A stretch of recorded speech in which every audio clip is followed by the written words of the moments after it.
Chapter 868. According to Shen Yunmai's narration, not only did his father give the order, but his father also destroyed the planet in person. Jingju didn't think too much about the moral judgment of this matter. He was more concerned about what kind of weapon the Great Grandmaster used to be so powerful. The Great Grandmaster of Aoyama didn't take the all-in-one with him when he ascended. No matter how high his cultivation state was, it shouldn't be so powerful. The planet rotated at a high speed. The broken side of the planet was soon facing the fixed star, and the details were clearer.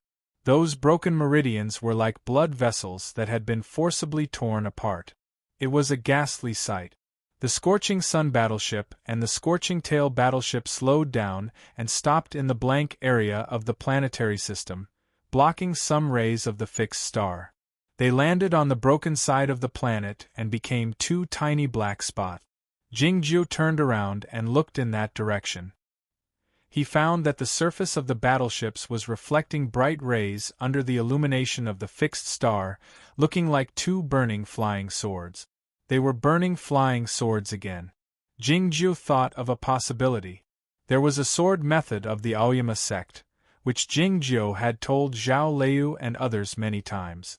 The sword method descending from the sky was the sword formation of Aoyama. If the Great Grandmaster used tens of thousands of battleships as flying swords to form such a magnificent sword formation of Aoyama, how powerful would it be?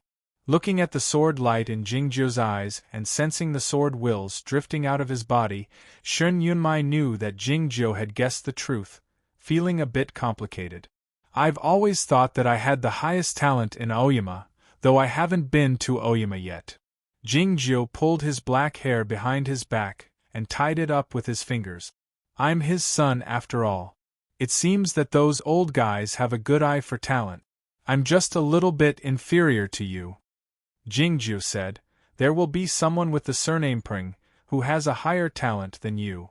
Shen Yunmai didn't believe him, asking, do you have any other questions? The Great Grandmaster of Aoyama used tens of thousands of battleships as the sword formation of Aoyama to launch an unimaginably powerful attack and destroy the planet. It was indeed an unimaginable feat, however. There was still a huge gap between this and the star level. It was impossible to complete the plan to ignite a star, and it was not even comparable to the bombardment that Planet 857 had suffered. The weapon that could annihilate all life on the planet was more precise and subtle, obviously of a higher level. Therefore, there was no problem with Jingju. He was more concerned about another matter and asked, how did you do your hair just now?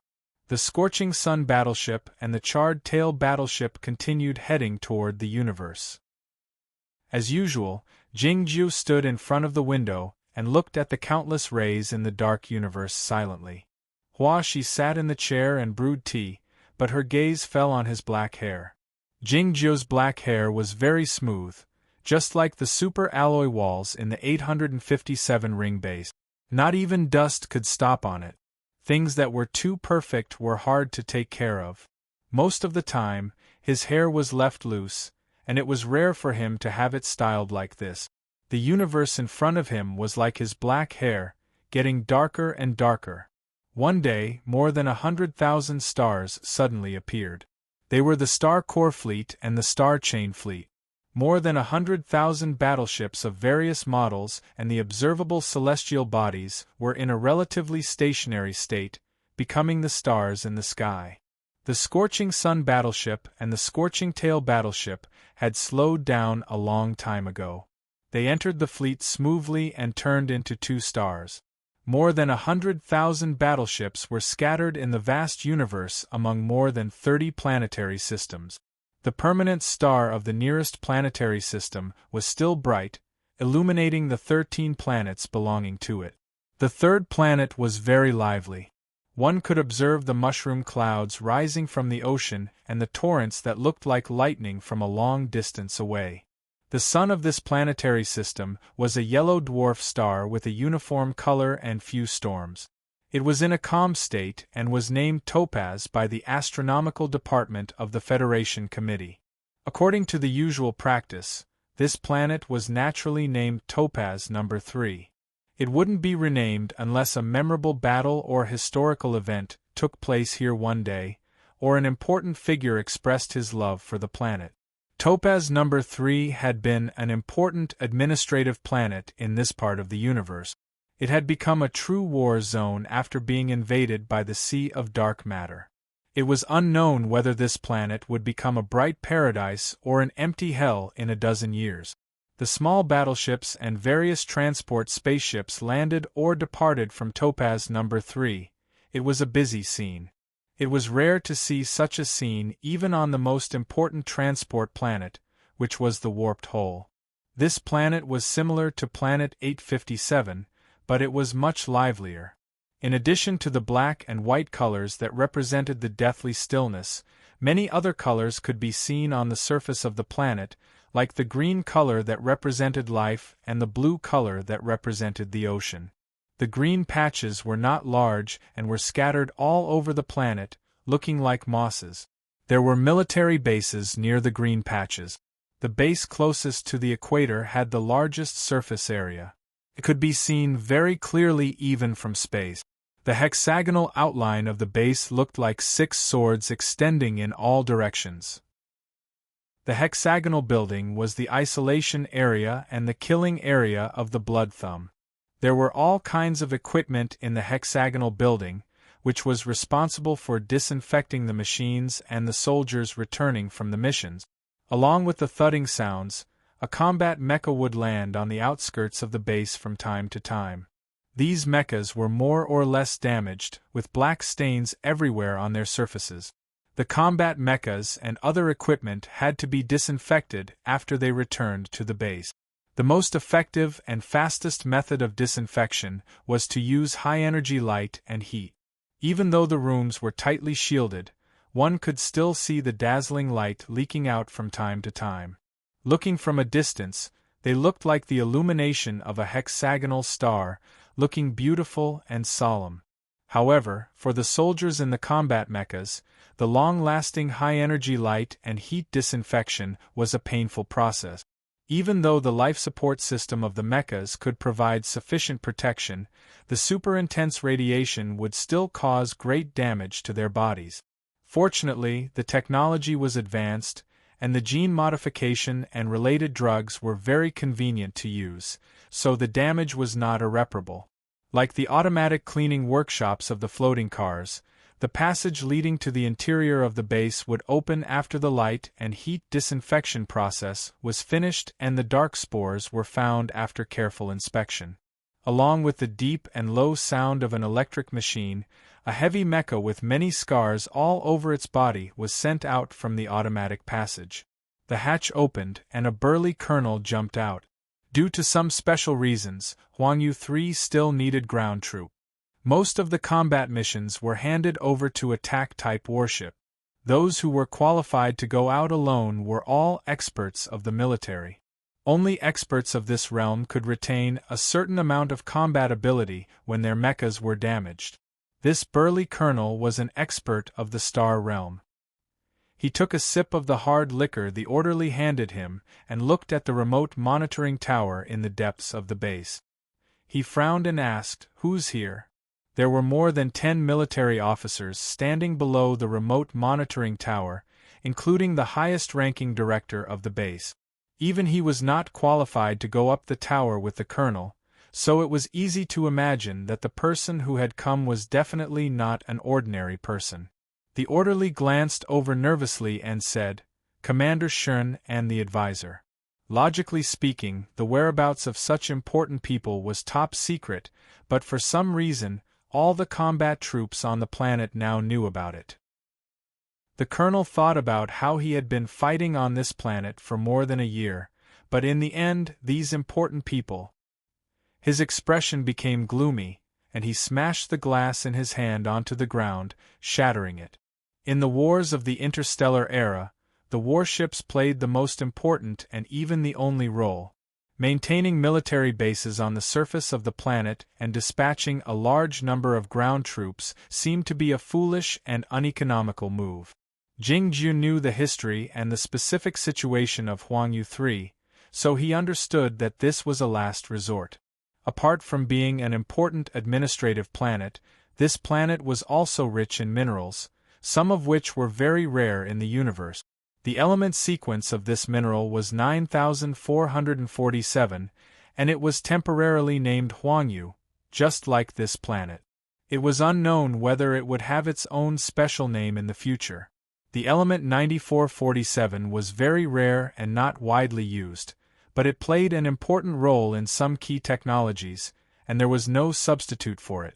The Federation of the Milky Way needed this mineral, so they had to recapture this planet.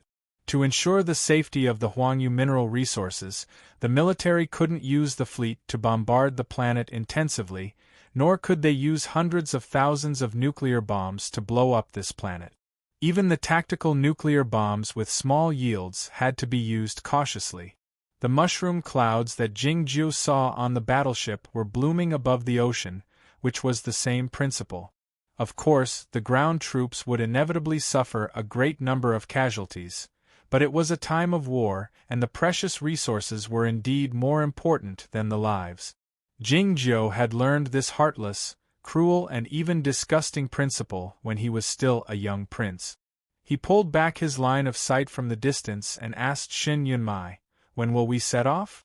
Shin Yunmai put down the data analysis manual and said, "Right now. I'll ask someone to show you around. See you later." This planet had been contaminated by the sea of dark matter and produced many monsters. The number of monsters had been greatly reduced after many years of purging by the military. To recapture this planet, they had to find the crack in the dimension space and melt it with a high temperature of more than 7 million degrees Celsius. This was what Shin Yunmai referred to when he told Jingzhou that he had an important matter to deal with on the 857 base. He was the commander of the Central Star Fleet, so it was not his place to take the risk. Yet, he was the strongest swordsman in the military, so it seemed reasonable for him to take the risk himself. "I'll go and have a look," said Jingzhou. "I've posted a Q&A on the official WeChat account. You can check it out. The plot of the Tao, the whole universe, the past, life, and writing are all covered. It feels good to do it again after 3 years. In addition, I've received a message from the publishing house in the afternoon that the second volume of the Tao will be published tomorrow. I strongly suggest that those who need a physical book buy it. It's not a matter of earning money, it's a matter of liking the book. I really like the book, The Path Toward Heaven. Jingzhou is an awesome author." Chapter 869. I'll go and have a look too. You should go and take a look. This sentence had appeared many times in their conversation. That day in the city of Planet 857, Shin Yunmai said that it was impossible to travel across the vast universe and that leaving the local galaxy to seek for a new life or home was a dead end. But Jingzhou said that he still had to go and have a look. Later, Jingzhou said that it would be hard for him to come back after he went to Chaotian. Shin Yunmai had the same attitude.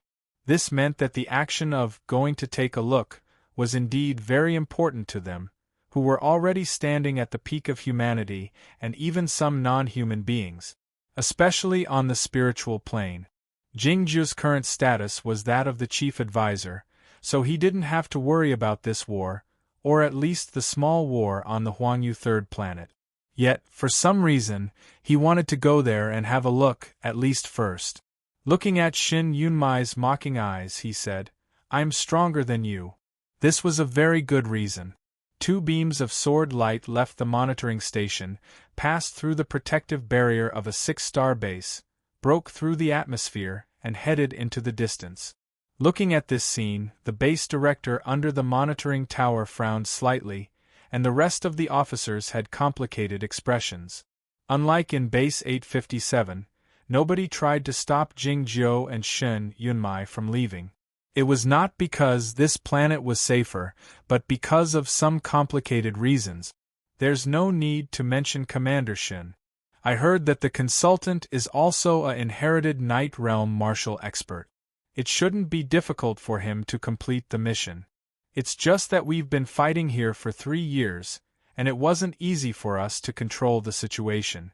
We found the location, cleaned up, repaired the passageway, and even transported the equipment over. In the end, these big shots came. The colonel walked over, looked at the base director, and said angrily, "I don't care, but what about those brothers who died? Are those their military merits?" They were the landing troops of the 7th Fleet of the Star Chain. They had been fighting on this planet for 3 years and were about to secure the final victory, only to run into a big shot who had come to steal their credit. Naturally, they were not convinced. The base director listened to his subordinate's protest, and his face became uglier and uglier, but he still remained silent. Shin Yunmai was the commander of the Star Corps fleet. Theoretically, he had no authority over the Star Chain fleet, but everyone knew his identity. That new advisor had the highest authority in the entire military. Who had the right to say anything about him? 2 bright sword lights illuminated the somewhat dark sky. The speed was unimaginably fast, shocking many people on the planet and in the fleet. What kind of thing could fly so fast in the atmosphere without burning up? The thousands of mechas that were cleaning up the battlefield raised their heads and raised their right arms in salute. The small battleships and mechas in the atmosphere moved aside and opened up a path. The tawny plains receded beneath them. It didn't take long for Jingjiu and Shin Yunmai to arrive at the edge of a forest. Looking over the top of the forest, they could see a large city several hundred miles ahead. That city was the former administrative capital of Topaz III. After it fell, it became a dead city and had not been recovered until today. Of course, compared to the ores hidden underground, there was no need to recover these cities. The color of the forest was a little dark, so green that it looked like black. It was a little uncomfortable to look at. The wind whistled from the snowy mountains in the distance, and the forest swayed as if it had come alive. In fact, the forest was indeed alive. The dark tree branches could be regarded as tentacles, which would bring a merciless restraint and death to the normal beings walking among them. It was similar to the scene Chao Yuan had witnessed at the number 2 forward base. 2 sword flashes flew into the forest and instantly slashed down. To be more precise, they broke thousands of branches before landing on the ground, revealing 2 figures. The fallen leaves under their feet exuded a strange smell. It was not the smell of decay, but a cold and greasy smell, like a freezer that hadn't been cleaned for a long time.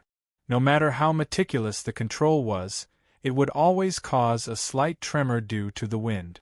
Countless spores emerged from the fallen leaves, shrouding the 2 of them like smoke and dust. If they didn't have to stop, they would have passed through the forest. The smoke and dust-like spores were troublesome, but the invisible bloody thumbs mixed in the dust were even more troublesome. If they were other swordsmen in the military, even an ascendant, they would find it hard to deal with. Fortunately, Jingjiu and Shin Yunmai were not regular swordsmen, and they were different from those ascendant. Whoosh! The smoke and dust shot up and hit the tree trunks. The tentacle-like tree branches were instantly torn to pieces, and the spores in the smoke and dusts lost their vitality. Shin Yunmai pulled back his right hand and turned off the energy field generator on his finger. "The bloody thumbs are dead," he said to Jingjiu. "Don't worry about them." "No need," said Jingjiu. It was impossible to understand that Jingjiu didn't worry about the bloody thumbs after hearing what Shin Yunmai said. It was obvious that Jingjiu meant that he didn't need Shin Yunmai to worry about him. It would be more accurate to say that Jingjiu was worried about himself when he was quarreling with Jingjiu. Shin Yunmai found it was not a pleasant thing to chat with Jingjiu, so he ignored him and walked a few steps into the forest. The planetary landing troop of the Star Chain fleet thought that they had done enough preparation work, but they didn't know that the cleanup work would never be completed. In addition to the gray trees swaying in the wind, the soundless bloody thumbs, and the spores hiding under the fallen leaves, there were many other monsters in the forest. In the next few steps, at least 300 monsters attacked the 2 of them. At the moment when they were at their most frenzied, it felt as if the sky and the sun had been blocked out. Shin Yunmai stood expressionlessly among the fallen leaves, his arms outstretched. Dozens of miniature laser generators left his body and arrived in the air above the forest, shooting out bright and thin but powerful light beams. If they were regular laser guns in the hands of regular soldiers, they would have no way to deal with the attacks like the monster tide, not to mention wiping out all of them in a short time. However, under the control of Shin Yunmai, these laser generators were not purely physical guns, but dozens of flying swords. It was the inherited Heaven Sword formation made up of laser beams. Dozens of laser beams traveled at an unimaginably high speed in the forest, cutting the limbs of countless gray trees and the monster tide formed by the monsters of the Sea of Dark Matter into pieces. Standing behind him, Jingjiu didn't do anything. He looked like an invigilator. Yet, he was carrying a black backpack on his back and holding the strap with both hands, looking more like a tourist. Shin Yunmai used the laser beams as flying swords to form a sword formation to attack heaven and earth. Though Jingjiu was inspired by Shin Yunmai's method, he paid more attention to the monsters of the Sea of Dark Matter. Before those monsters were torn to pieces, Jingjiu had a clear view of their appearance and grasped some of their characteristics. These monsters of the Sea of Dark Matter were indeed similar to the demons in the Snowy Kingdom in Chaotian Land. Most of them were like the snow beetles of different states, and some of them were like the huge silkworms, but they were superior in both strength and speed. In addition, these monsters were more indifferent to their own lives than the demons in the Snowy Kingdom. It seemed that they were controlled by a unified will and had no instinct to survive. It took Shin Yunmai only a few steps to cover the distance. He waved his sleeve to sweep away the fallen leaves and the remaining spores on the ground. Looking at the lines of the formation on the ground, he took out the corresponding magic treasures, ready to activate the formation. Activating the formation was a boring and time-consuming process. As he was doing this, he explained to Jingjiu, the regular monsters can seldom release their spores when they are alive, but the mother nest is special. The spores formed by the regular monsters after their death can only live for a short time, so we don't need to pay too much attention to them. Having said this, he recalled what Jingjiu had said earlier, saying, "Forget what I said." It was true that Jingjiu didn't pay much attention to what he said. His line of sight passed through the smoke of the spores and the tentacles of the trees and landed in a distant place. "Someone is coming," he said. Countless spores and invisible bloody thumbs gathered together again, looking like a tornado. Though many humans were not afraid of being bitten by mosquitoes, they didn't like it. Shin Yunmai didn't like it, and he didn't want to face those humans who had turned into monsters. He turned his palm toward the ground. With a loud boom, a ball of fire broke out in the forest. It was extremely bright and surged like lava, spreading in all directions. In an instant, the temperature in heaven and earth rose to thousands of degrees Celsius. The formation on the ground was not affected at all, and the smoke and dust formed by the spores and bloody thumbs were purified in an instant. Soon after, numerous muffled sounds rang out in the forest. It was unknown how many monsters were burned to death. It was a high-temperature deflagration bomb made of crystals. It sounded ordinary, but it actually possessed unimaginable power. After the bright flames disappeared, an empty space with a circumference of a few square kilometers appeared in the forest. Apart from Shin Yunmai and Jingjiu, there was nothing else in the area, let alone any living beings. Looking at the remaining light blue flame on Shin Yunmai's right hand, Jingjiu reminded him, "It's burnt." Shin Yunmai replied carelessly, "I don't need money to change my skin." The formation on the ground was still in the process of activating. The lines of the formation were glistening. The sound of friction rang out again in the forest a few kilometers away.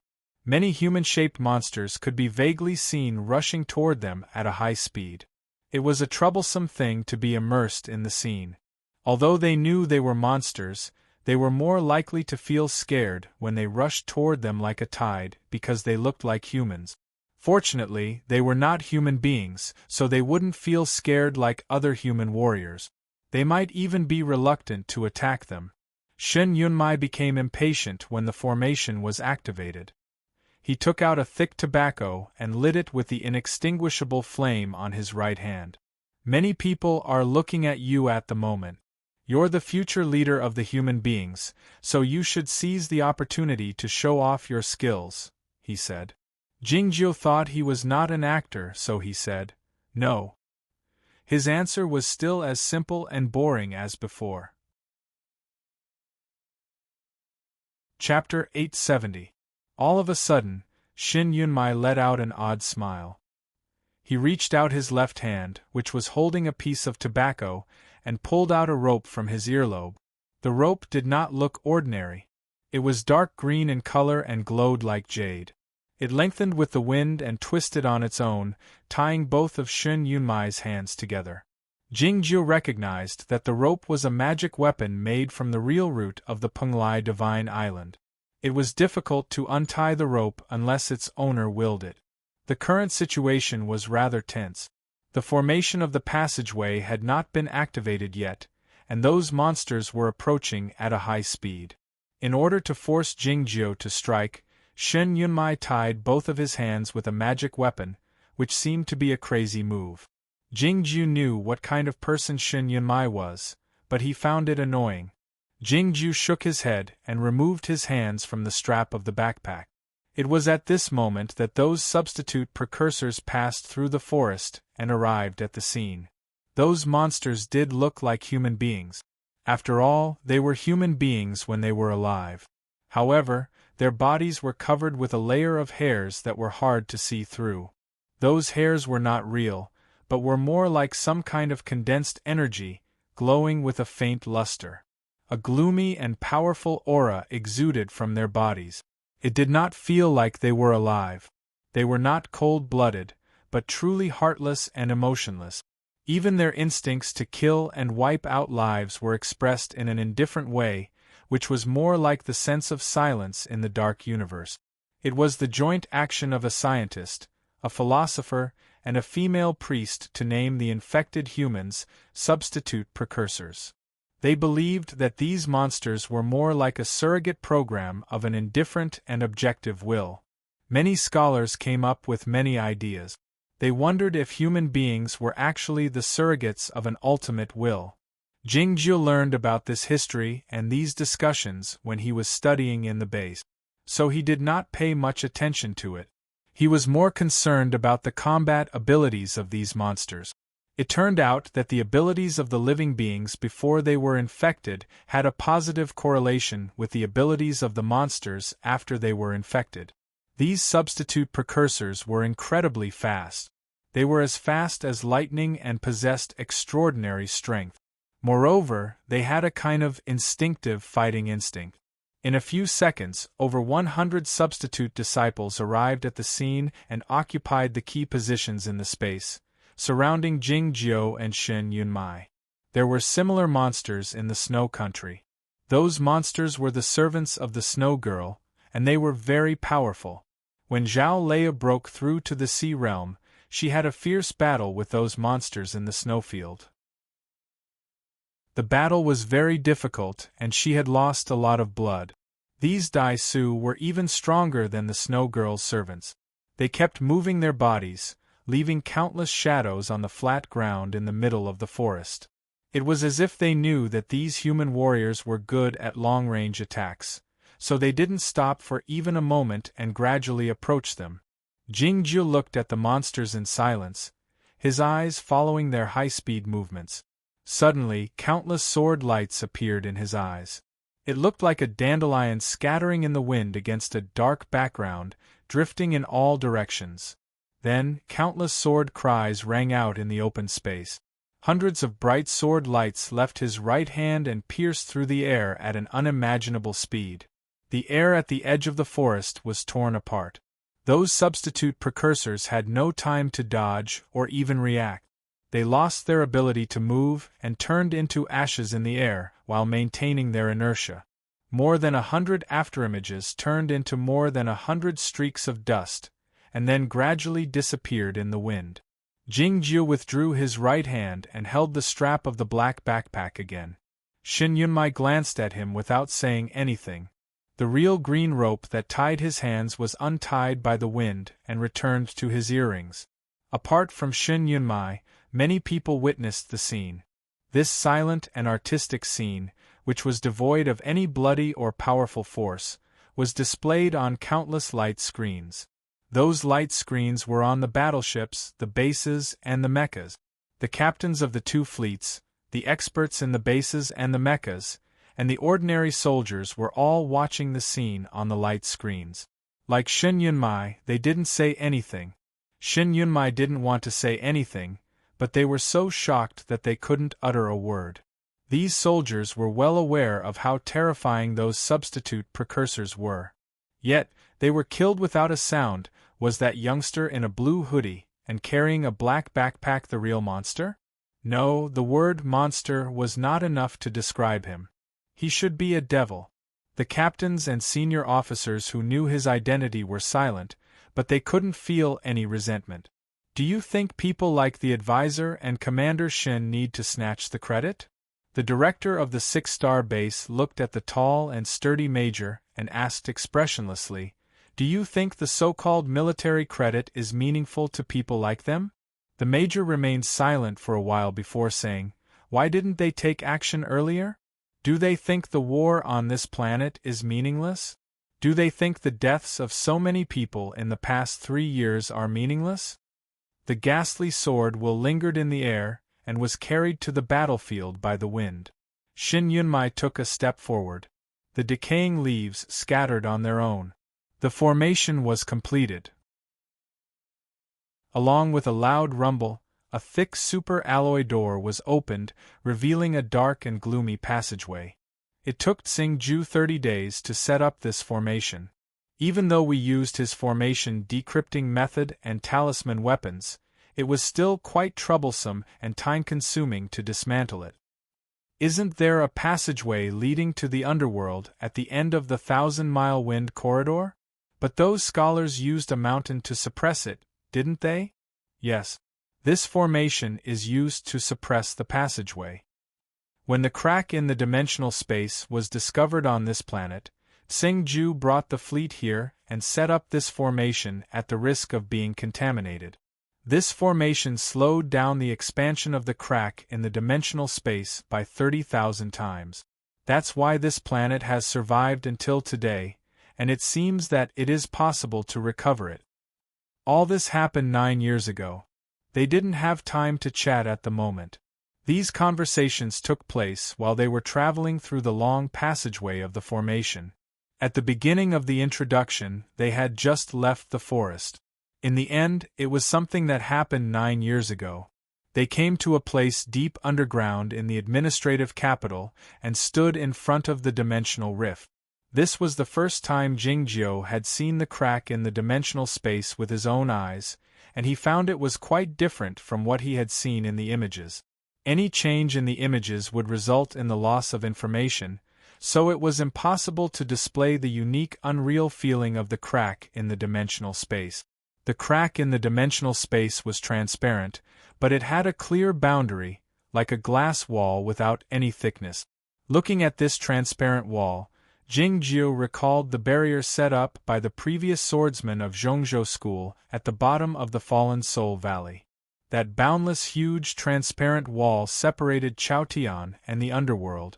This transparent wall was also the boundary between the two spaces. The thought occurred to Jingjiu again. If Chaotian was indeed a laboratory designed by that god, his design was quite successful judging from the development of the place. In comparison to the huge transparent wall at the bottom of the Gathered Soul Valley, the area of this crack in the dimensional space was much smaller. Two faintly discernible curves gradually drew together and met 11 meters away, forming a closed loop. It was a strange world on the other side of the transparent surface. It was indescribably gloomy and dark, devoid of any life energy, but it was a kind of magic to the living beings. If the living beings stared at the other side for too long, their spirits would fall into the abyss, never to return. If one pulled back his gaze from the other side, he would find that this crack in the dimensional space looked like a huge eye.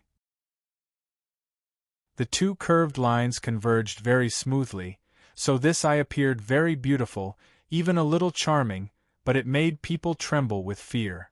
This crack in the dimensional space couldn't expand. It was because Tsing-ju had taken the risk to set up a powerful formation here.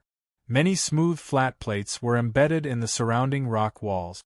The flat plates were made of a special material, on which many amulets were engraved by a laser. This was what a saint would do. Shen Yunmai turned off the monitoring and communication equipment and took out a strangely shaped jet device, preparing to melt it. Jingju remarked, "Someone will think that we are trying to steal the credit. Do you think I care?" Shen Yunmai sneered and pulled the trigger. An unimaginably bright light and heat shot out and bombarded the crack in the dimensional space. "Dead people?" asked Jingjiu. "What do I care about if they are dead?" Shen Yunmai's line of sight passed through the light and heat particles of more than 7 million degrees Celsius and rested on the huge eye that was closing slowly, looking rather grim. His task was to come to the Huangyu No. 3 planet to melt the crack in the dimensional space. The reason why he didn't carry out the task until now was simple. The superparticulate nuclear power furnace developed by the 857 base had just succeeded. General Li had conducted an experiment on that mineral planet, and Shen Yunmai and Jingjiu had conducted a second experiment in space.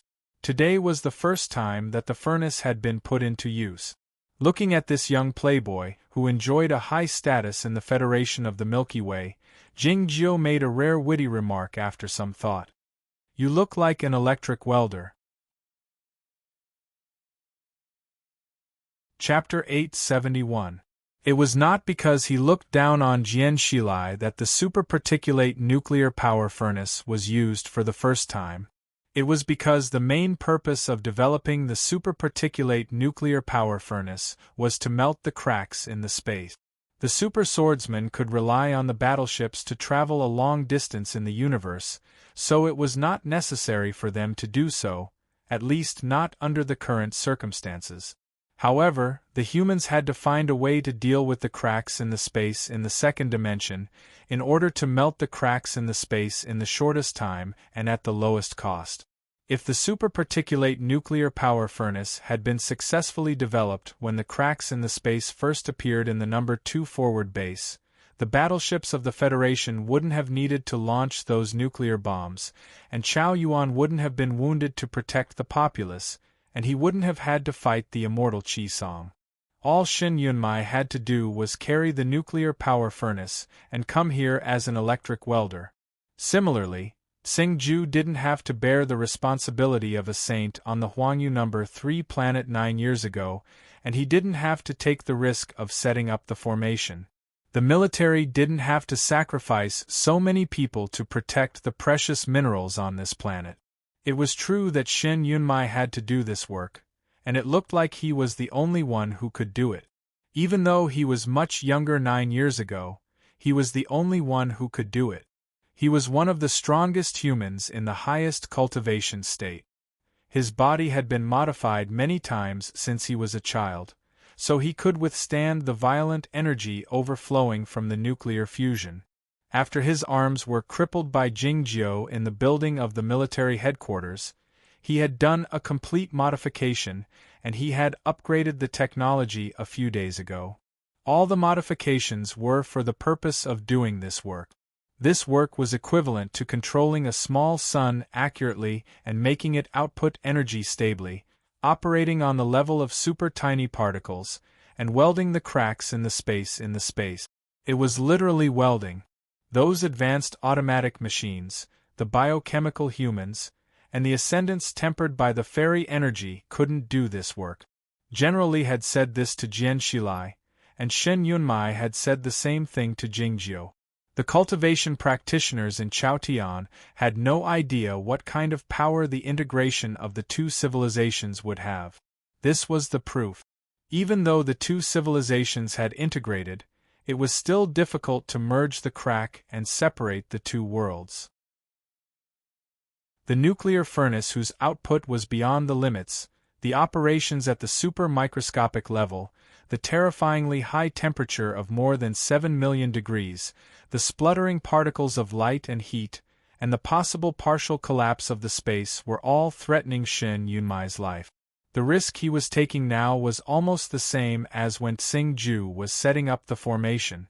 Of course, he was a little nervous, but when he heard what Jingju said, he couldn't help but laugh out loud.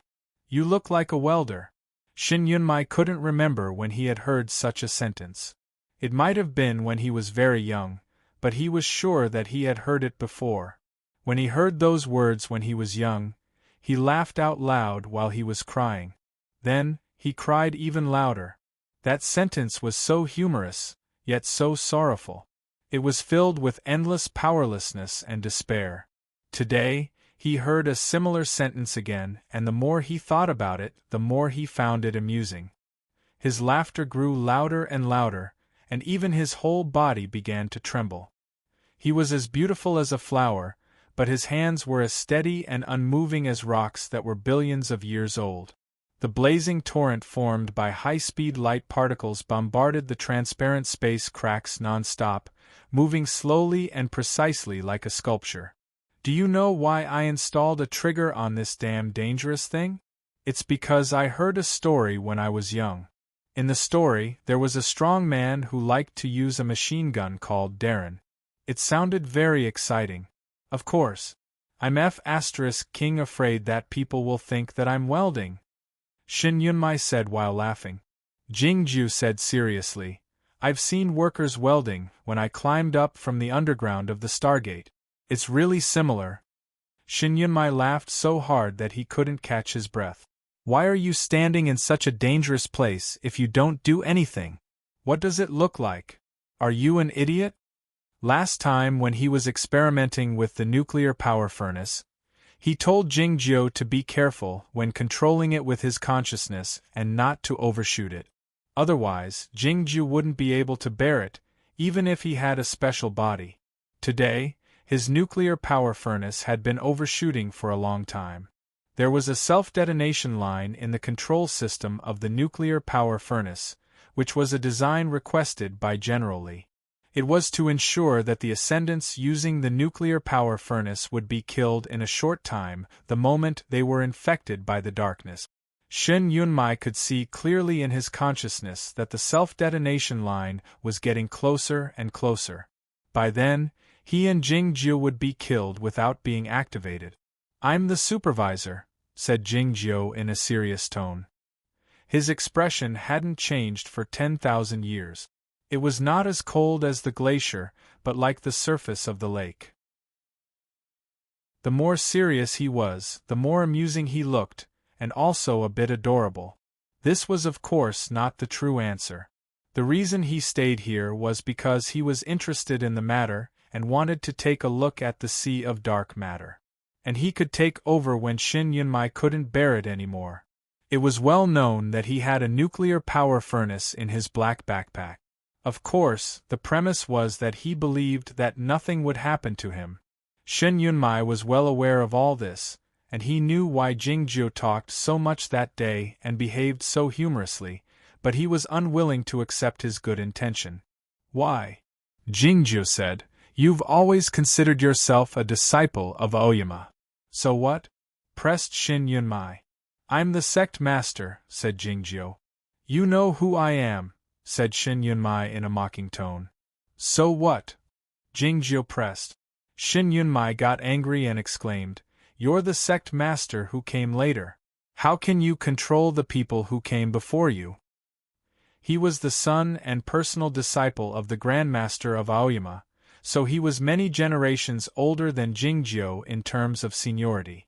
Jingjiu said without changing his countenance, "This is called being a supervisor on the spot." Moreover, the Grand Master of Aoyama had been an official for many generations. As the son of an official, there was nothing for him to be proud of, and he had to obey the order. What Jingjiu said sounded reasonable. Shin Yunmai was taken aback, but he felt something was not quite right. The melting of the cracks in the dimensional space was a very slow process. Though the area of the crack under the Huangyu No. 3 planet was not large, it still took much longer than the time needed to dismantle Tsingju's formation. The fleet of the Federation of the Milky Way had wiped out most of the monsters on this planet after a few years of effort, but there were still many bloody thumbs, gray woods, jaw scales, and half-tails hiding in the forests, soil, and rock strata. It seemed that they had sensed the event, or in other words, they had sensed the distance between that world and the planet. They dashed out from their hiding places crazily and headed toward the underground of the administrative city like the tide. It was a formidable scene. The military had prepared for this and made a thorough arrangement. More than 7,000 laser cannons and a greater number of long-range weapons broke through the atmosphere and launched an attack on the surface of the planet. In an instant, the forests and fields within 3,000 square kilometers suffered a heavy blow. The gray woods became even more gray, and the wild grass turned into frost. Many monsters of the Sea of Dark Matter were burned to death by the high temperature. A burnt smell pervaded heaven and earth. The smell did not come from the protein, but was more like the chemical smell of sulfide. In the next moment, thousands of mechas formed an array and appeared outside the administrative city, pursuing and killing those monsters that had slipped through the cracks. The loud explosions and the dazzling lights could be heard everywhere. Of course, many monsters of the Sea of Dark Matter had successfully evaded the blockades and arrived at the periphery of the cracks in the dimensional space through the underground pipes and rock crack. Then, they encountered Jingjiu. Jingjiu, who had nothing to do, finally had something to do. What he said didn't match the actual situation at the time, but he had no choice but to do something.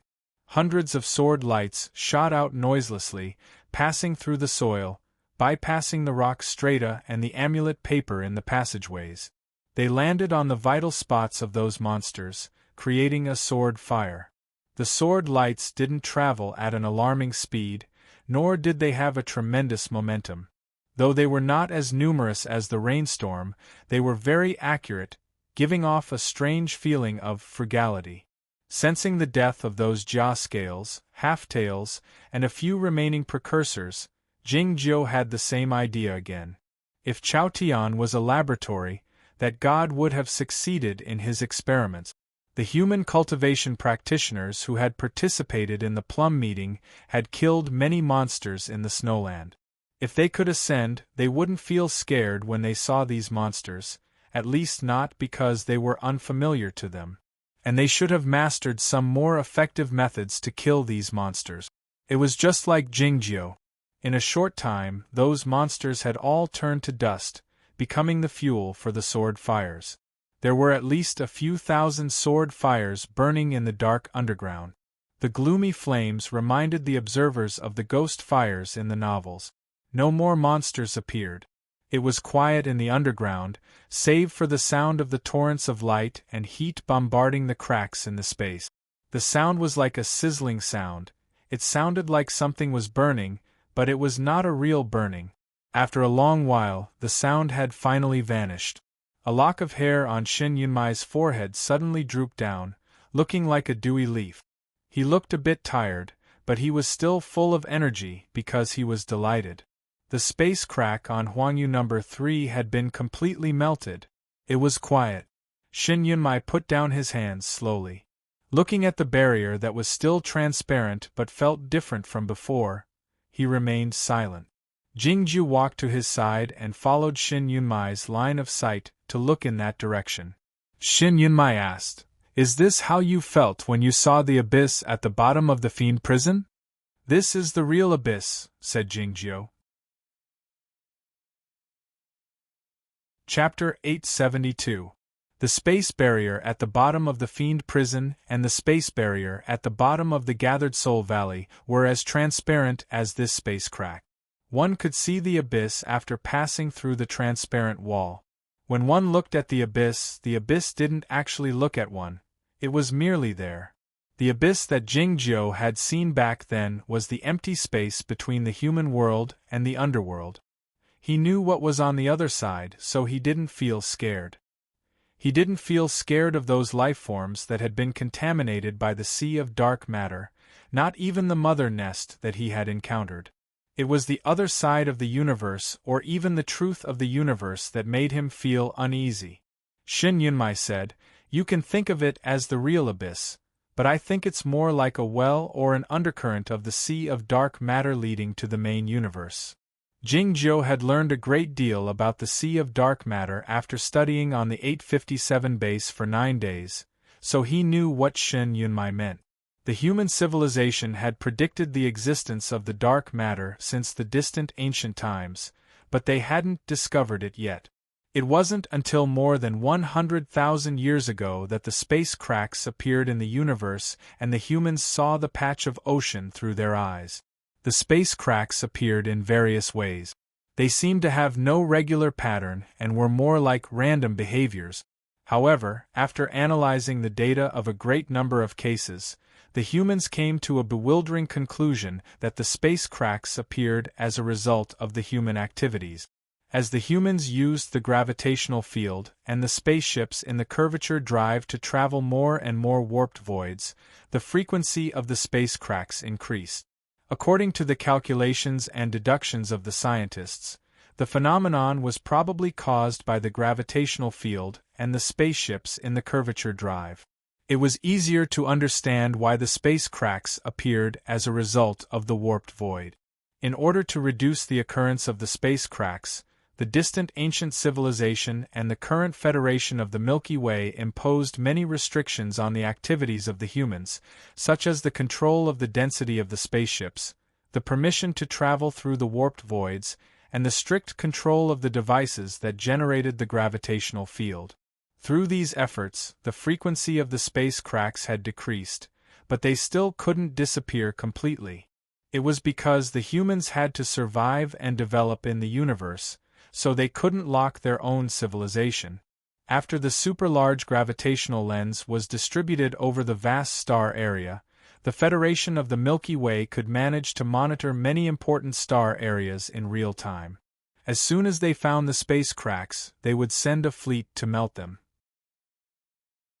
Back when the immortal Qi Song went to pick up Chao Yuan, he happened to encounter the space cracks and the contamination on the second base. He dropped the nuclear bomb without hesitation. Shin Yunmai continued, "The distant ancient civilization was much more developed than it is now. The space cracks or the weak spots of the space cracks left behind are unimaginable. The current universe is like a wall with of water seeping out, or the dam of a river whose foundation could be drained at any time. And the space cracks. The ancient civilization is of the base of the second base, and the space cracks of the ancient civilization. Mountain crack of the space cracks and can be. There is a rule," said after Jingjiu, and said, after. This was not a question, nor was it a rhetorical question. It was a statement. It was just like the famous statement made by human sages countless years ago in the face of the hooligan quantum physics. The god of the theory. And like, King said. Space of in Space King, the theory has. In the universe was. Universe, dynasty world is. There is a rule in the macroscopic or probability theory, but the occurrence of specific events is too accidental. Shin Yunmai went on. Take the second base as an example. That planet is much younger than Huangyu number 3. It is a backup planet modified by the distant ancient civilization. The Federation scanned the planet for 3 years before it was put into use. Who would have thought that the distant ancient civilization had left a gravitational stabilizer in the mantle of the planet? There is a rule if there is a cause and effect, Jingjiu said. Shin Yunmai said, but many space cracks have appeared, and the reason for them is still unknown. There are few sages in the universe. What Qi Song did was right. If we didn't melt it with the nuclear bomb, what if Tianjing number 2 turned into Huangyu number 3? What if it turned into that half-destroyed planet? Don't forget the fierce struggle between the military and the Hua clan in order to blow up that planet. Fortunately, we won in the end, otherwise that part of the planet would have sunk into the ocean. According to what he had told Jingjiu, these space cracks were like the wells or undercurrents that led the seawater to the lower parts of the continent. If there were too many space cracks and they couldn't be blocked, the seawater would flood over and devour more life. Then, the seawater would join together and become a new sea of dark matter, which would occupy the entire galaxy. I'd like to go to the seaside, said Jingjiu. Like I said, the Tianqi galaxy is about to be flooded. Shin Yunmai suddenly interjected. Just come here. What are you waiting for? You're acting like AF** King Sissy. They didn't leave after the space cracks were melted. It was because they needed to observe it for a while to make sure the structure of the space was stable and wait for the technicians of the military to come and do the follow-up work. Unexpectedly, the military was so cautious that they were still cleaning up the passage, which made him feel impatient. Jingju said, regardless of whether it's a stereotype or not, I'm certain that you'll choose a man. Shin Yunmai said after some thought, it sounds reasonable. No sooner had he said this than a muffled thunder-like boom burst out in the passage. A great amount of soil rolled up and down as if there was an earthquake. In the next moment, countless rays of sunlight shone down from the sky, illuminating the gloomy space. 6 large engineering armors began to work violently.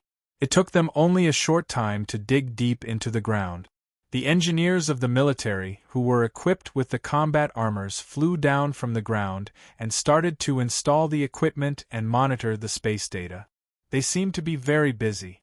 However, when the 2 figures broke through the sky and left, everybody's gazes left their workstations and looked at the sky, full of awe and complicated emotions. Jingjiu and Shin Yunmai didn't return to the battleship in the space. Instead, they went back to the base on the hexagonal star. They didn't do it to show off, nor did they do it to receive the attention of the officers and soldiers. They did it to disinfect the place. Shin Yunmai walked out from the isolation cabin, looking a bit pale. It was evident that he didn't feel well. He wasn't equipped with the full isolation armor, so he couldn't disinfect the place with high temperature and light. As such, he had to resort to other methods. Jingjiu's method was much simpler than Shin Yunmai's. He used the sword fire to burn his hair, his earlobes, his toes, his insides, and his black backpack. Jingjiu raised his eyebrows slightly as he looked at the fading yellow-brown ground and the shape of the hexagonal star. The space from the base on the hexagonal star was actually a cylindrical passage. The battleship was in the passage at the moment. The barrier of the passage was a gravitational field, which was responsible for isolating the air from the outside world and preventing the blood thumbs, spores, and dark energy from overflowing into the passage. This was of course an excellent method, but it was too exaggerated. More importantly, if the gravitational field was abused like this, the space cracks would continue to appear. A light battleship left the Topaz No. 3 planet and flew toward the outer part of the planetary system. Soon after, the Scorching Sun battleship and the Scorching Tail battleship left the planetary system and flew toward the depths of the universe.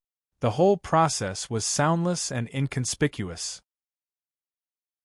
Apart from the captains, senior officers, and engineers, no ordinary soldiers knew that the 2 bigwigs with the highest authority in the military had been here and fought shoulder to shoulder with them. They did it in the manner of leaving in a huff. The Scorching Sun battleship was filled with a cheerful atmosphere, and so was the Scorching Tail battleship. The battle on the Topaz No. 3 planet had come to an end. More than 100,000 soldiers would have a long vacation. They could go to a vacation planet to enjoy themselves or go back to their hometown to visit their families. Of course, the officers and soldiers on the Scorching Sun battleship and the Scorching Tail battleship didn't have such a privilege. It was because Jingjiu and Shin Yunmai wanted to go to the Heavenly Ruler Galaxy to look at the sea. As the voyage continued, the position of the sea of stars changed constantly. The CE nebula ahead was sometimes clear and sometimes blurry. Gradually, the number of permanent stars on the battleship decreased, and the universe grew darker. It was not because they had arrived outside the planetary system. It was because many permanent stars had disappeared into the darkness, like the 857 bays. Where was the sea of dark matter? It was this shapeless sea that darkened everything. I wish everybody the best. Chapter 873. Disappearing into the darkness did not mean that he was dead. In fact, none of the stars in this universe had truly died. It was just like the star in Galaxy 857, the surface or the nearby outer space was blocked by dust-like dark spores. The light and heat gradually accumulated in the enclosed space, and no one knew when they would erupt. This is a slow process. There's no need to worry about the collapse of the star in a short period of time. In addition, the lack of illumination from the fixed star will lead to a drop in the temperature of the galaxy, which will be troublesome for the low-level civilizations. Fortunately, the humans don't have to worry about these problems now. Shin Yunmai's voice rang out in the battleship. At this time, the charred tail was millions of kilometers away. Using the miniature warp-hole communication technology, there would be no delay in the conversation. Just spores? Jingjiu asked. The number of organic matter in the universe was relatively small, so why were there so many spores, enough to block star 857 and the stars in front of it? He felt that there was something strange about those black dust particles. Shin Yunmai said, "The density of the sea of dark matter can't lower the temperature of the permanent star for the time being, but it has slowed down the speed of the photons and other particles, which is why the star has become dimmer." This explanation was reasonable, but it was not enough to convince Jingjiu. As he was about to ask more questions, the Scorching Sun battleship started to decelerate with a slight quiver. In the distant universe, the Scorched Tail battleships began to decelerate at the same time and then changed their course. "We'll arrive at the seaside after we go around the Big Goat black hole." "Get ready," Shin Yunmai said and turned off the communication device. After passing through the warped black hole and bypassing the large goat black hole that had become a legend in the Federation of the Milky Way, he arrived at a corner of the local galaxy. The universe was still incomparably dark, and the distant stars were hard to see in the endless void ocean. A bright starry sky appeared in front of the two warships. The Star Chain Fleet's reconnaissance fleet was on a mission here. More than 7,000 battleships were in space, facing that dark world from afar. They looked like countless people carrying surfboards and preparing to go into the sea. The spores sprayed by the uninfected life forms were the medium.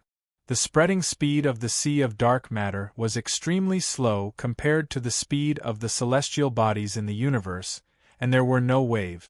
In other words, these battleships were on the shore, but it was unknown how far they were from the coastline. It was evident that the military was well aware of the scope of the sea of dark matter. The science and technology of the Federation of the Milky Way couldn't detect the existence of the dark matter, not to mention capture it. How did the humans determine it?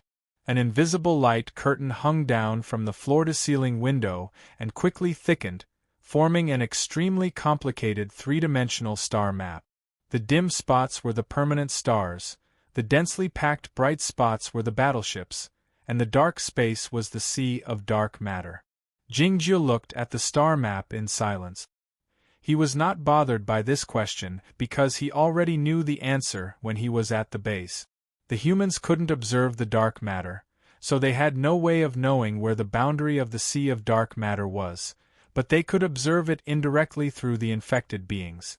The sea of dark matter had already flooded the places where the life forms had been released into the universe and had been contaminated. In a sense, this method was very similar to the sonar used by ancient humans, and those life forms were the sound wave. Of course, these life forms could also be regarded as scouts, but they carried out a mission of no return. The infected lifeforms would turn into monsters, so the selection of these lifeforms was very strict. It was necessary to ensure that they could survive in the vacuum for a long time and that they wouldn't be too powerful after turning into monsters. Otherwise, the sea of dark matter would expand at a faster rate by relying on these lifeforms. The scouts couldn't be humans. To reiterate that this had nothing to do with humanitarianism, it was simply impossible. These conditions also excluded the wild animals and the bird. Those microorganisms and viruses were too small in size and could be easily destroyed by the cosmic rays, and it would be difficult to clean them up after they turned into bloody thumbs. As such, it was impossible to select them. So, logically speaking, plants were the best choice.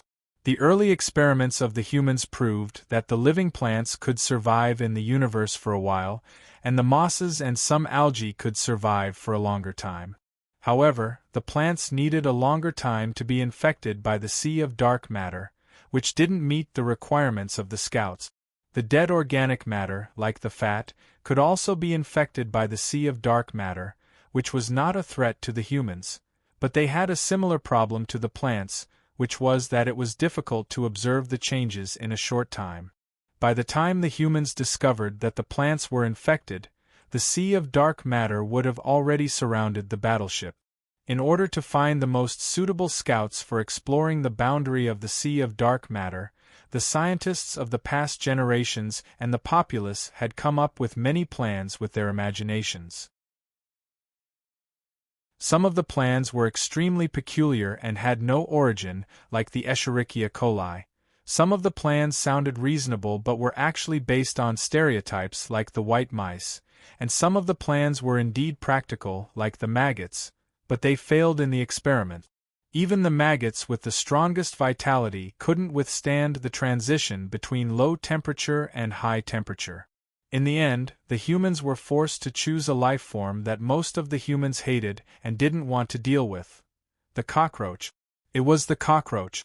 The cockroach was a kind of life form that was stubborn and peculiar. The scientists couldn't find a better candidate after many rounds of experiment.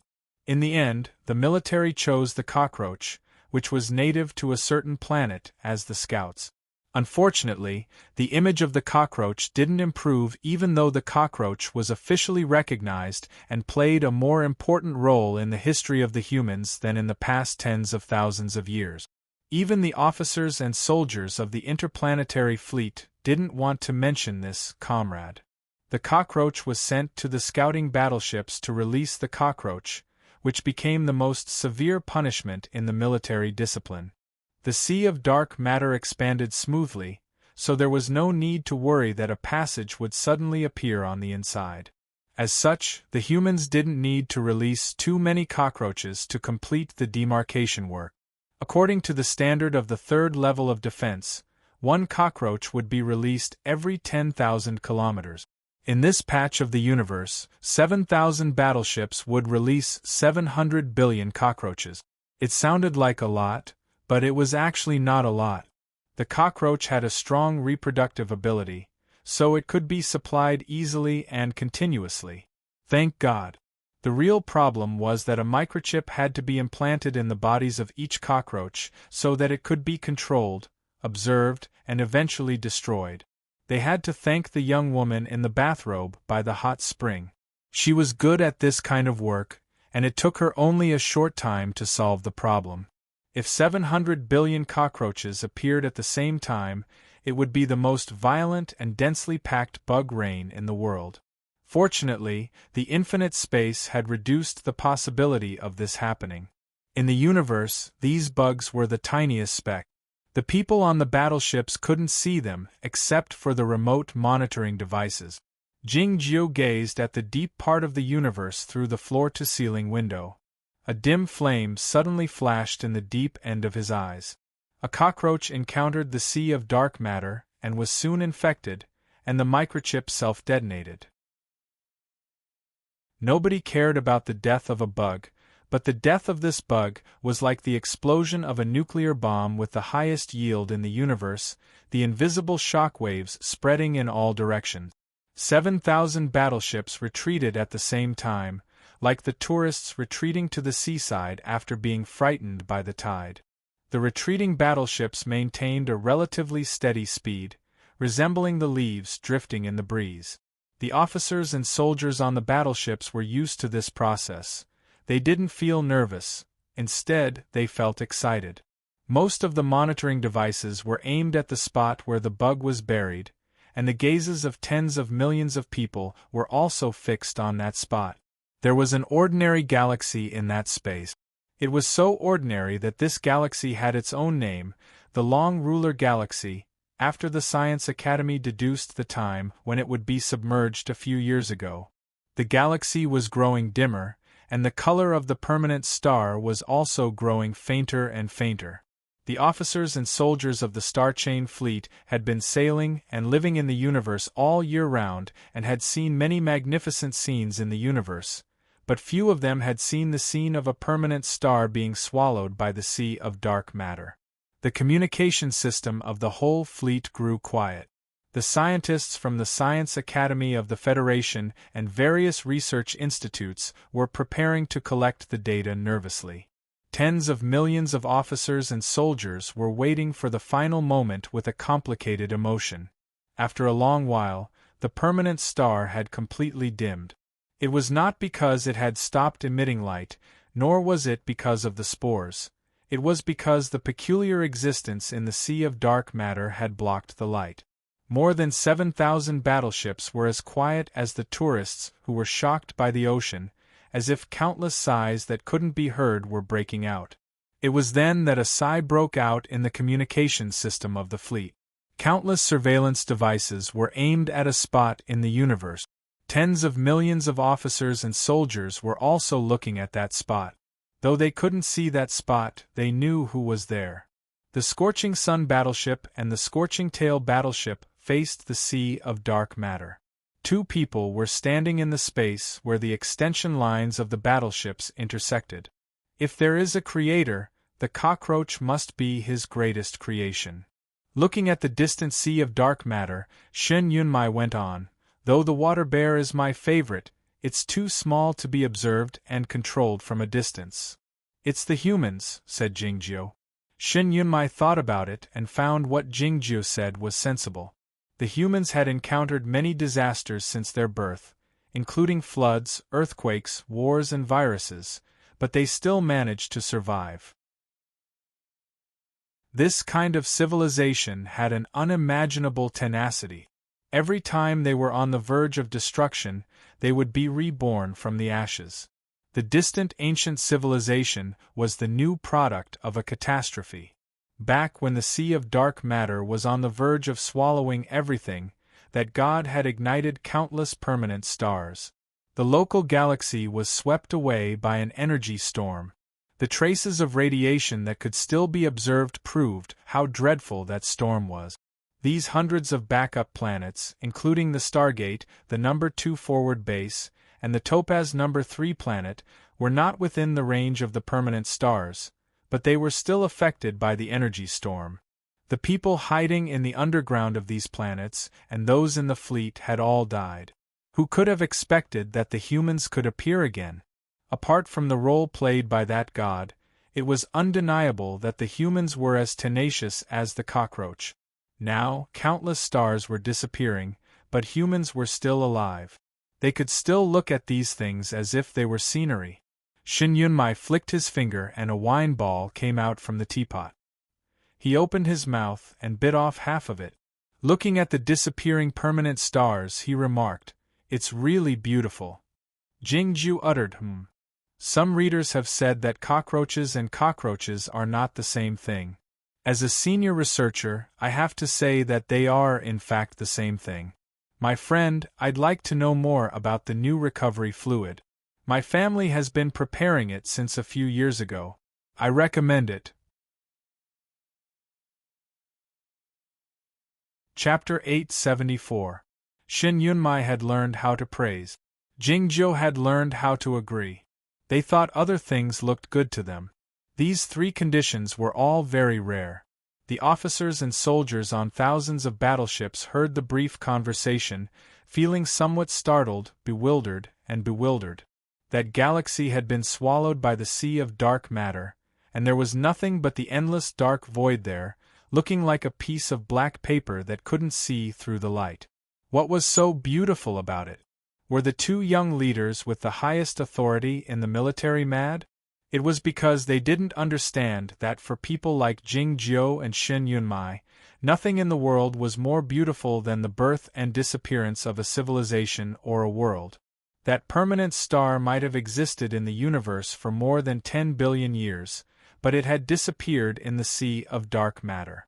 Based on the current scientific theory, this permanent star would never appear in front of anyone again unless the humans could find the weapon used by that god. How could they refrain from sighing when they saw such a beautiful scene? More importantly, in the eyes of Jing Jiu and Shen Yunmai, the universe in front of them was not a piece of black paper, and some traces were left on it. Those were the invisible rays and the particle beams stimulated by the twisting magnetic field. They were in their eyes when they were in their last bloom and then withered away. There was a proverb in every generation of the human society. One would see different sceneries in different positions and height. Shin Yunmai's body had been modified, and his eyes were even more powerful than the wide-area detectors on the battleships. As such, he could see many sceneries that regular people couldn't. It was needless to mention Jingjiu. To describe it in a phrase that had been repeated many times, they were the humans standing at the highest point of the universe, and they could even be called non-humans. What they saw was many times more magnificent than that of other humans. They liked to stand by the window and look at the outside world when the battleship traveled in the universe. When the battleship stopped, they liked to come to the space just to look at it a few more times. This scene is similar to the world seen by regular people after they take drugs, Shen Yunmai suddenly said. Jingjiu pressed. Shen Yunmai turned to Jingjiu and said, I'll take you to a place. It was better to see the Changqi galaxy being swallowed by the sea of dark matter. Shen Yunmai was a good tour guide. For this reason, Jingjiu agreed to his suggestion. The two warships left the fleet and began their return journey. Using the Big Goat black hole's gravity to accelerate, they passed through more than a dozen warp void. The Big Goat black hole was like an invisible but omnipresent god, indifferent to everything in the universe. It did not care where the ants wanted to go, not even sparing a glance at the dark ocean. Countless warped voids weaved through the space away from it, like ants burrowing their way out. The two warships were like grains of rice walking in a hole. For the people on the battleship, this was another feeling. It was more like the feeling of a high-speed maglev train passing through a tunnel between the northern mountains of the main planet. Unfortunately, no one could see the scenery outside the window. Jingjiu stood in front of the window and looked at the black composite material that blocked his view. He thought of something again. What were those black particles that blocked the light of the star? What was the warped void? Is it because of the observer effect or something else? Can one pretend to be blind by covering his eyes with a black cloth?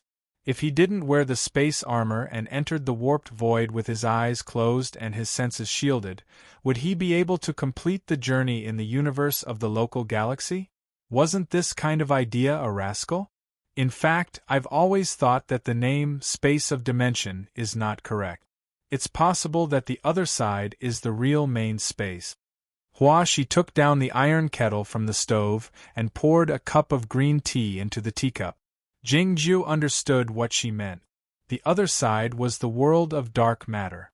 Both the gravitational field and the warped void were essentially the folding and twisting of the space and the utilization of the original folding and twisting of the space. If the frequency of exploitation and utilization was too high, it would cause the collapse of the space, like the space fissure he saw on the Huanyu No. 3 planet. The world of dark matter had never thought of coming to this world. It was only because the humans and other intelligent beings had touched it first that the dark matter flowed over like the seawater. This was not a new theory. Since the distant ancient civilization, many scholars and experts had proposed various hypotheses based on this theory. However, Even if these hypotheses were proven, it would be meaningless for the human civilization to face the current predicament. Did they intend to negotiate with the sea of dark matter and apologize first, and then withdraw from the situation? The universe didn't get angry, nor did it have any excessive emotions. It existed in silence, so it was impossible for it to reason with you. Along with a faint sound, the black composite material covering the battleship was folded up. The ocean of different shades formed by the stars in the sky entered the window and entered Jingjiu's eyes.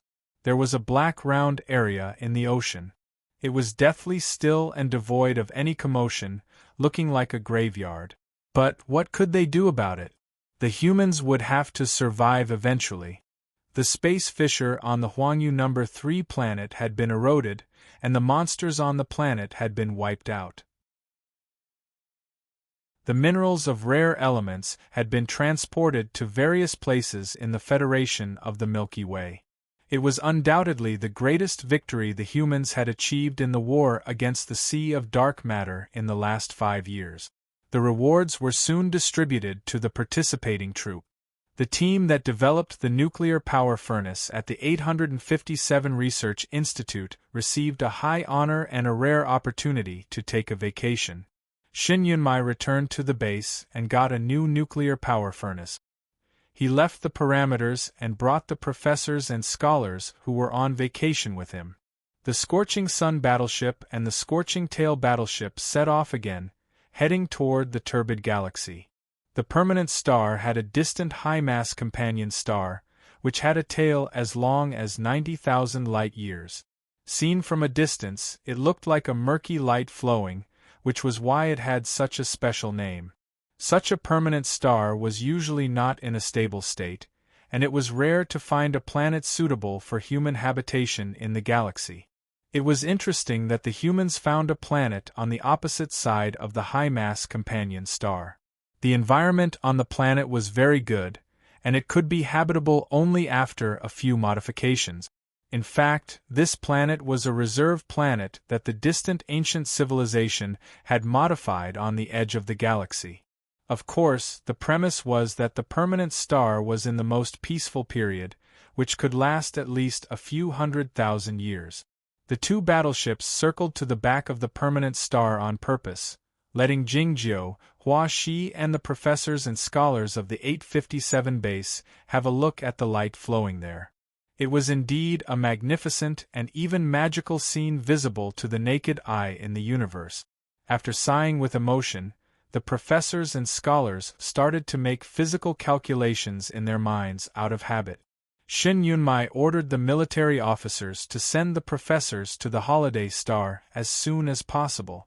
Due to the gravitational effect between the permanent star and the distant high-mass companion star, this planet had entered the phase of stellar synchronization a long time ago.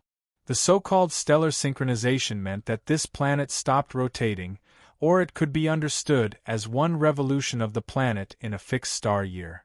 In short, this planet was divided into two parts, one of which was always daytime, and the other of which was always nighttime. The humans who had gone through genetic modification were no longer afraid of the carcinogenic ultraviolet rays. The particle storms caused by the disappearance of the magnetic field were blocked by the protective cover. The problem of extreme cold and heat was solved by the atmospheric turbulence system. Therefore, this planet was only left with a spectacle, and there were no other problems. Naturally, it became a very popular vacation planet. There were a few faint white lines in the distance. The surface of the sea near the shore was so quiet that it seemed to be frozen. The blazing sunlight that penetrated the protective cover carved the shadows of the coconut trees and palm trees deeply. Lying on a white beach chair, Jingjiu wore a pair of silver-rimmed glasses. He looked expressionlessly at the tourists walking through the artificial waves and the naked girls basking in the sun. He still couldn't understand why this place was so popular. The most beautiful beach and the most attractive girls.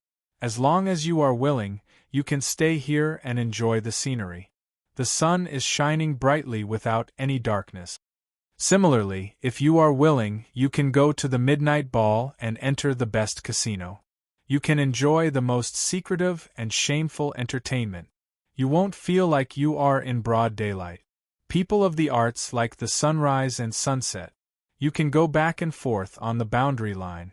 You can also sign up for the light-flowing tour group and ride the latest model of the reaction drive spaceship to see the universe over there. People of the perverted like the eternal day and the eternal night. You can practice hard on that snow-capped mountain. This planet can satisfy all the needs of different people. Of course, it's very popular. She walked to his side and sat down with a colorful cocktail in her hand. Her swimsuit was very conservative, but it still couldn't hide the overflowing vitality of youth. Jingjiu asked, "What do you like?" She smiled shyly and said softly, "I like you." Jingjiu said, "I'm not that god." She stuck out her tongue mischievously and said, "But people say that you will be the new god." Jingjiu said, "I won't." Whether it was the question or the answer, it sounded like a joke. But for some reason, Shi's eyes showed a hint of regret and disappointment. The waves in the distance gradually approached the shore with the permission of the authority. The waves became clearer and louder. A naked woman walked out from the wave. This woman had a good figure. Her skin was bronze and she looked very healthy and beautiful. She said softly, "I wonder if I have the honor to invite you two to take a look at the night?"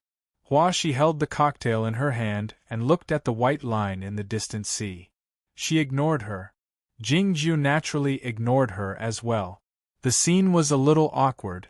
The beach was a bit salty and wet after being lapped by the sea.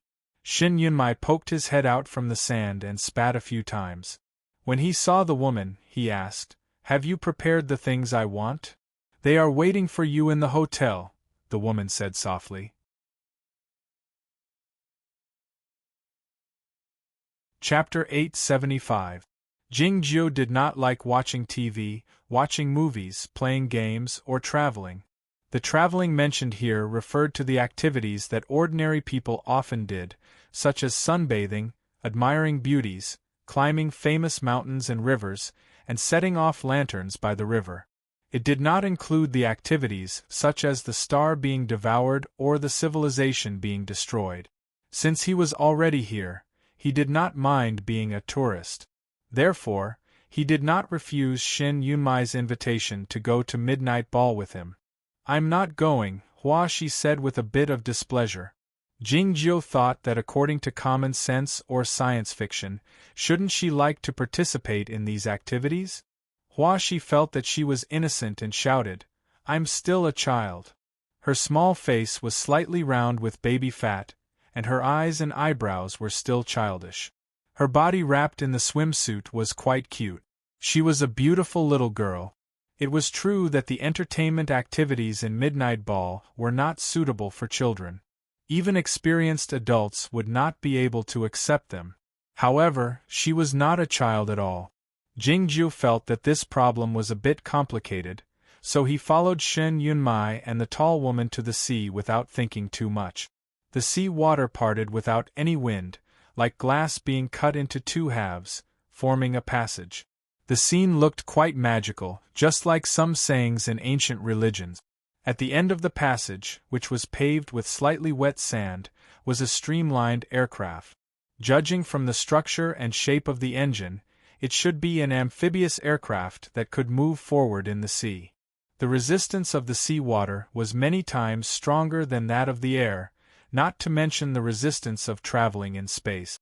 There was only one explanation why this aircraft would move forward in the sea, that was to see the scenery under the sea. Compared to the land, the sea was closer to the vastness of the universe. This planet had not been transformed for a long time, so the species of the creatures in the sea were relatively simple. However, the scenery here was also ever-changing. From time to time, some bizarre sea creatures would appear outside the window, which would be captured by the surveillance system and displayed on the light screen. The speed of the aircraft was quite fast in the sea. If an ordinary person looked out of the window, they could only see the bubbles moving backward and the colors of the seaweed, but they could not see clearly. The woman noticed that the two guests did not look at the light screen at all. She wondered whether they had good eyesight, or they were not interested in the scenery under the sea. Either way, it proved that the identities of these two guests were not ordinary. Of course, the guests who could receive top-notch service on this planet were not ordinary people. She was the famous Queen of the Night on this planet. The fees were extremely expensive, and today's itinerary was unimaginably expensive. This amount of money was enough to buy a 200-square-meter apartment in the capital of the main planet, plus 10 first-class tickets to and from the main planet. Since the customers were not interested in the bottom of the sea, they needed to provide a better experience. The aircraft quickly broke through the surface of the sea and arrived in the sky. This was a famous large wave area. Due to the dual traction of the distant star and its high-mass companion star, the surface of the sea would form huge waves at certain times. The tallest wave was more than 100 meters high, and it looked like a wall of water that kept crashing towards you. Visiting the big wave zone had always been the most popular self-funded activity on this planet. A few years ago, under the lobbying of the tourism companies, the Administrative Council passed the Marine Protection Act, clarifying the upper limit of the number of tourists who could enter the deep sea to see the big waves every day. Since then, this project has become the most expensive project, and the daily allocation of the number of tourists on this planet is even more credible than crystals. Judging from this, one could imagine how magnificent and beautiful the big waves were. Shin Yunmai had some reaction.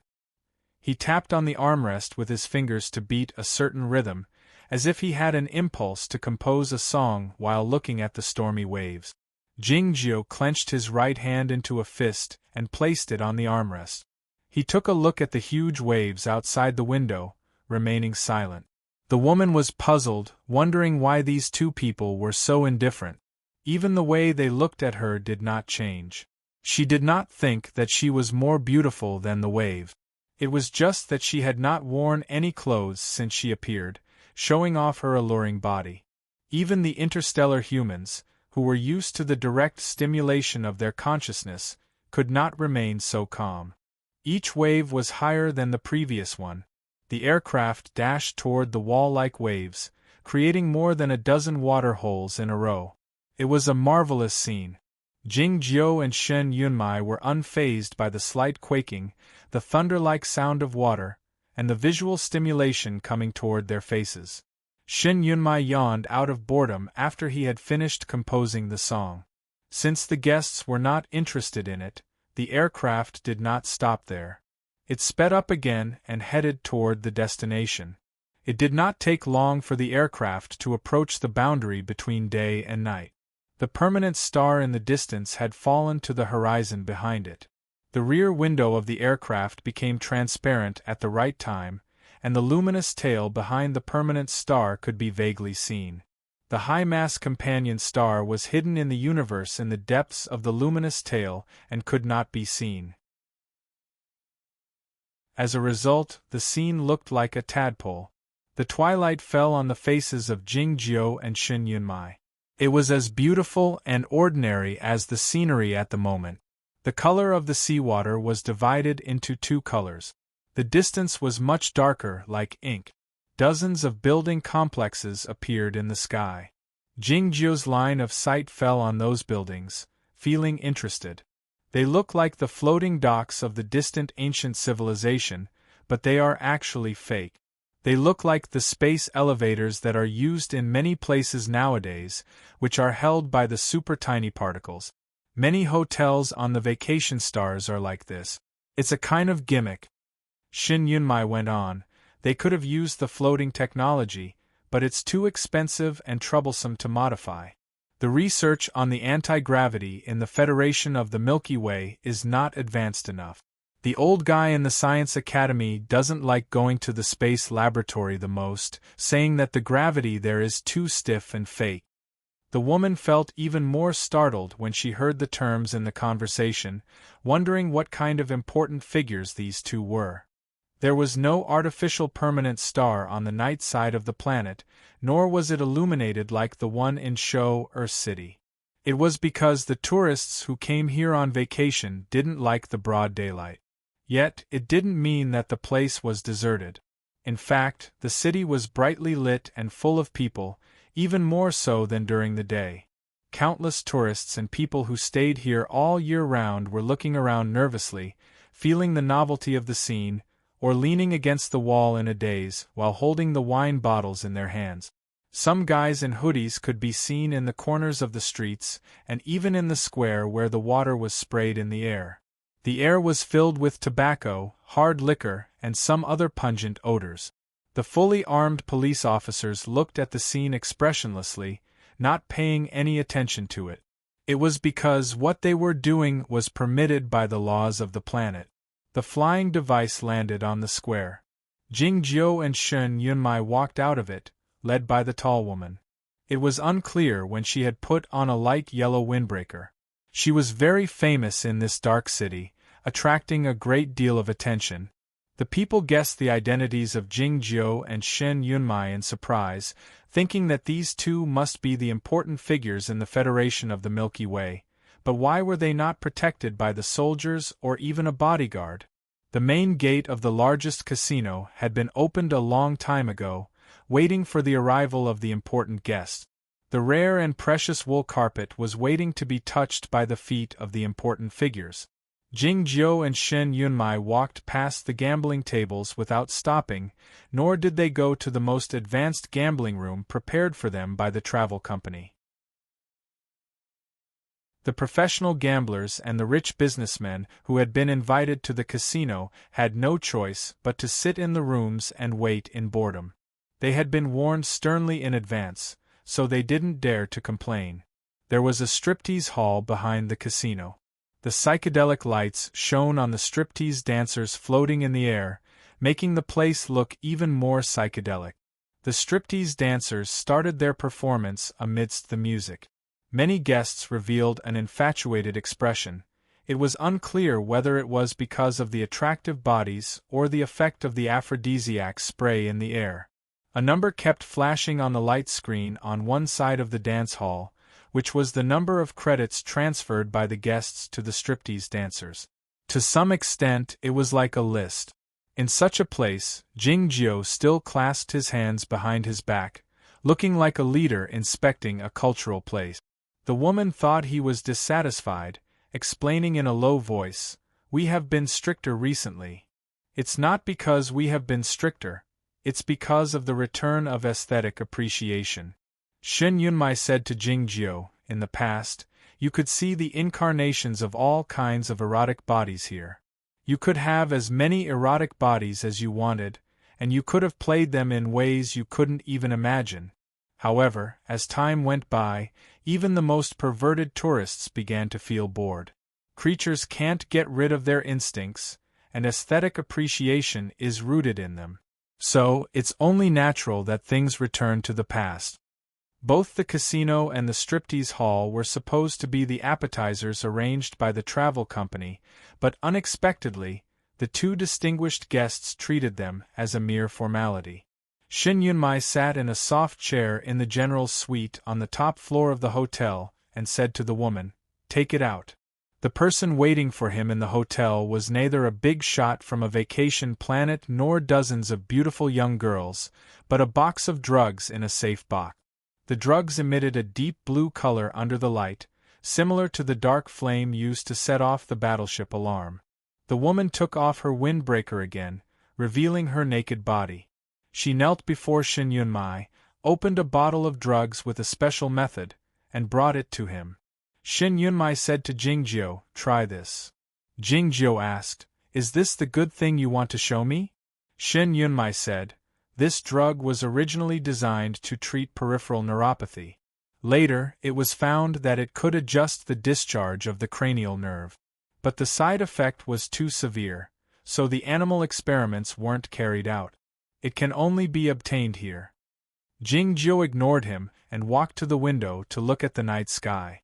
He clenched his right fist and placed it gently on the windowsill.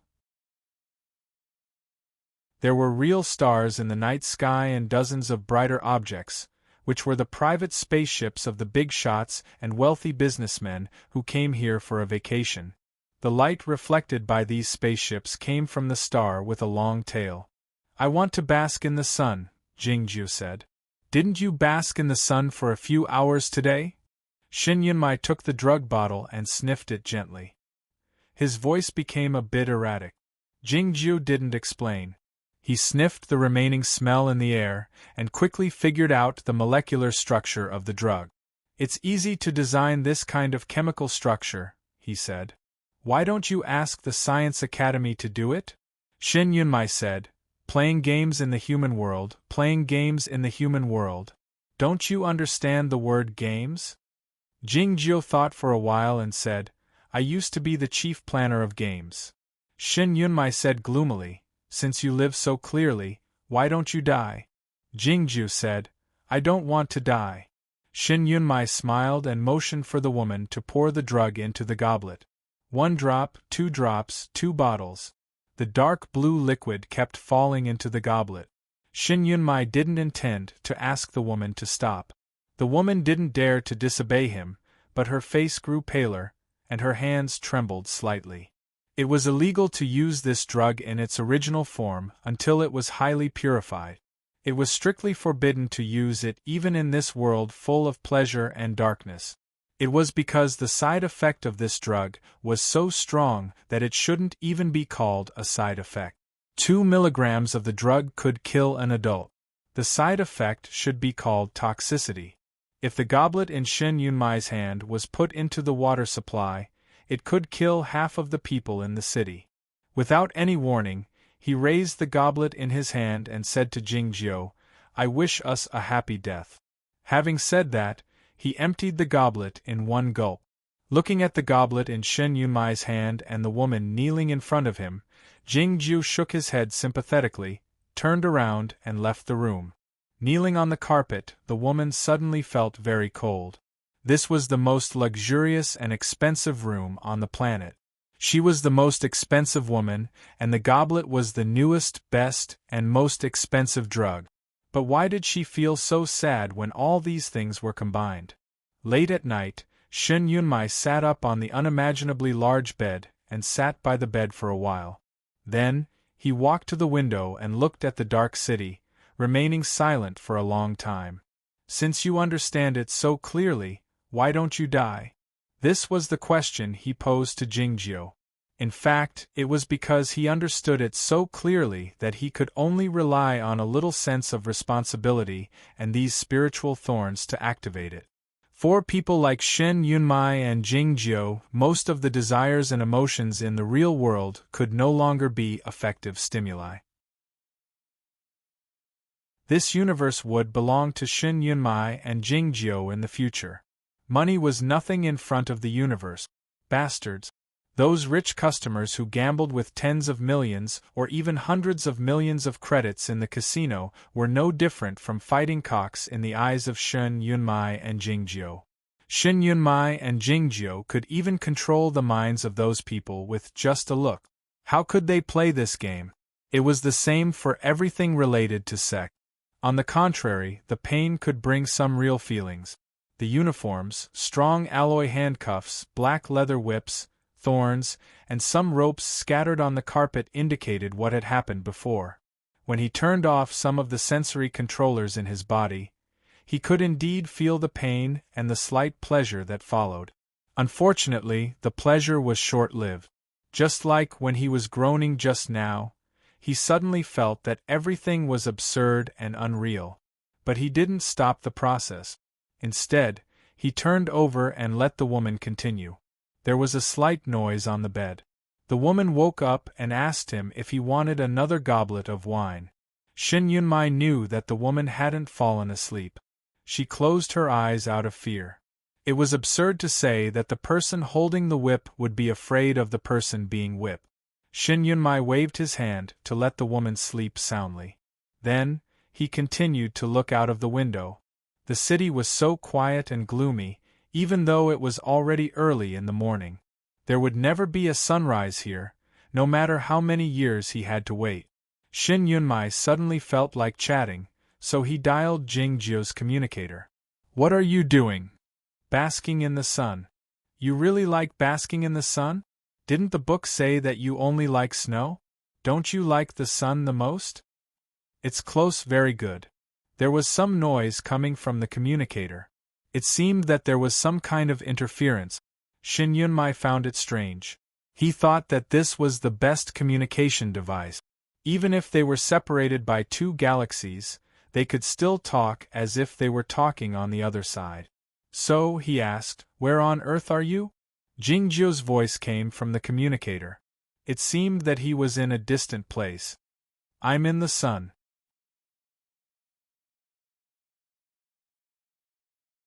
Chapter 876. Every stellar system had its own sun. This sun was in a period of absolute tranquility. It was much gentler than the other stars. Yet, it was nevertheless a permanent star, exuding endless light and heat, which was dangerous for any life form. The ring on Jingjiu's finger emitted a green glow, which should be a certain formation that helped it resist the high temperature. The black backpack was hard to be discovered in the distant universe. A few amulets were stuck on it. The amulets were written by Jingjiu.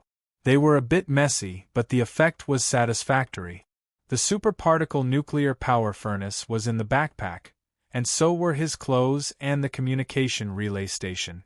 Even the most tranquil star emitted a great deal of radiation all the time.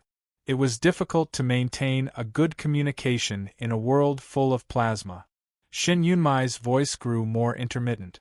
Jingjiu turned off the communication and looked at the sun in front of him again. His usually calm eyes became exceedingly bright. It seemed as if countless sword lights were meeting and colliding with each other. The temperature on the surface of the sun was about 6,000 degrees Celsius. Though it had some effect on his body, it was still acceptable. On the other hand, the last part of the journey to the surface of the sun was more dangerous. The corona, which had a temperature of tens of thousands or even 1,000,000 degrees, was like countless sharp light swords, which could break his sword wills into pieces. Fortunately, the high-speed particles were few in number, and he had obtained the comprehensive scanning data of the permanent star through the right of access. As such, he knew the distribution of the heat region well and had made a plan for the path. He had wanted to do this since he ascended, left Chaotian, and came to this universe, but he didn't take the risk because he didn't have enough information. Now that he had enough information and made enough preparations and calculations, he began his journey to the sun after he was certain that nothing would go wrong. Since he was on vacation, he wanted to see some rare sceneries and visit some places that nobody had been to before. In comparison to the huge waves, the surface of the permanent star was a better destination for him. He was certain that the surface of the permanent star was not dangerous for him. The temperature of the underground lava he liked to soak in was about 1,000 degrees Celsius. This world of light and plasma was like a hot spring that was slightly warmer. The endless light and heat made the whole world extremely bright. His figure was intermittently visible, reflecting the light, as if he were on fire. He walked on the surface of the sun, and as long as he paid attention to avoiding the high-speed particle streams, he would be fine. The sun was a gas or plasma. Walking on it was actually more like flying. It was like stepping on a lotus leaf with the tip of one's foot and floating in the air. Of course, this was an incomparably scorching star, not a true immortal realm. It would greatly affect any life form, and he was no exception. There was no telling whether it was because the magnetic field was too strong or because of other reasons, but his consciousness was more or less sluggish, like a mortal who had drunk too much wine or soaked in a hot spring for too long. If he stayed here for too long, although he could absorb enough immortal qi, his Tao heart would suffer irreversible damage. He had to control the time and get things done as soon as possible. Yes, he had taken such a huge risk to come to the surface of the star. Of course, it was not just for sightseeing. There were two things he had to deal with. These two matters had to be dealt with on the sun's surface. Naturally, it wasn't for the so-called sense of ceremony, but for safety. As long as he faced the sun with his back to the universe, nobody would be able to see what he was doing.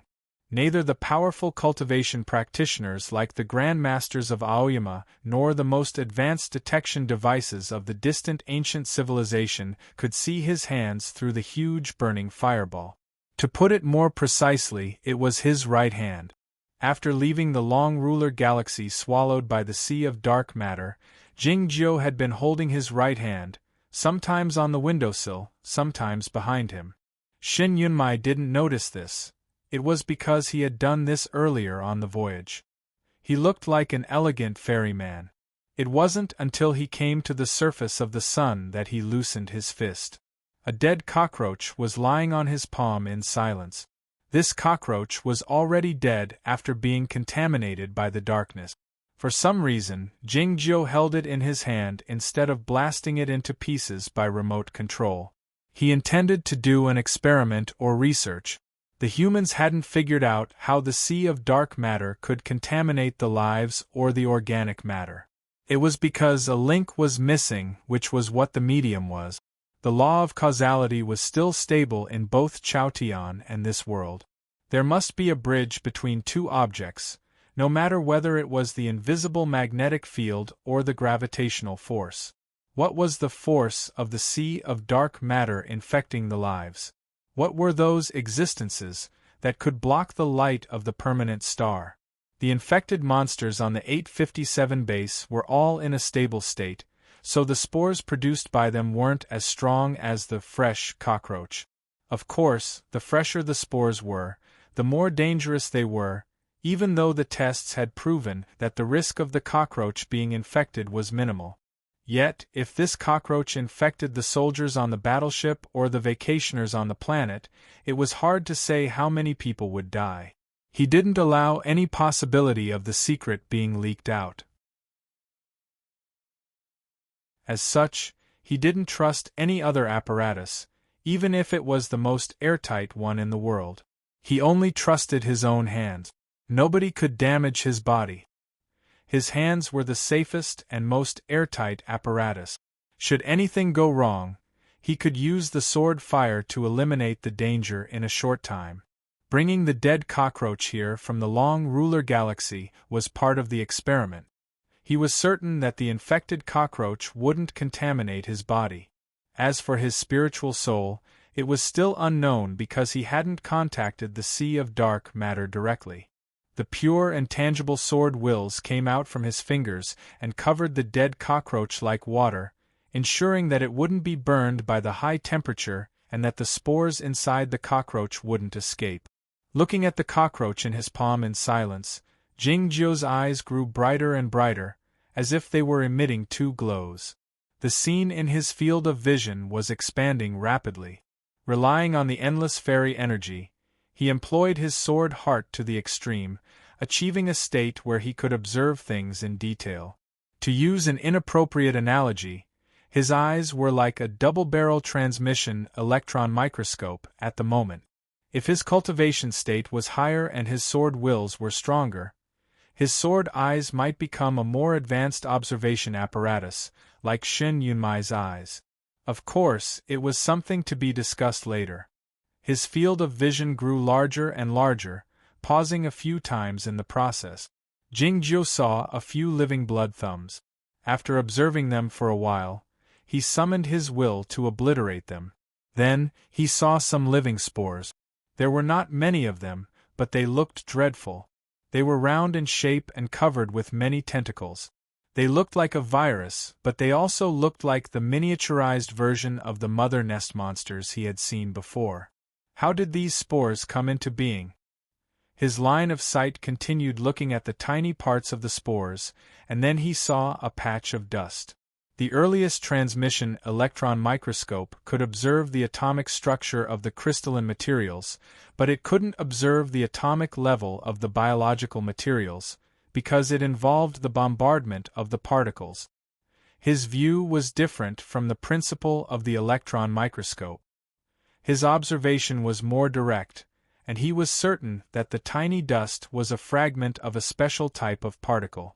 The research conducted by the 857 base and the Science Academy of the Federation had confirmed this fact a long time ago, but the general opinion was that those particles were a variation of the slow neutrinos in the main universe.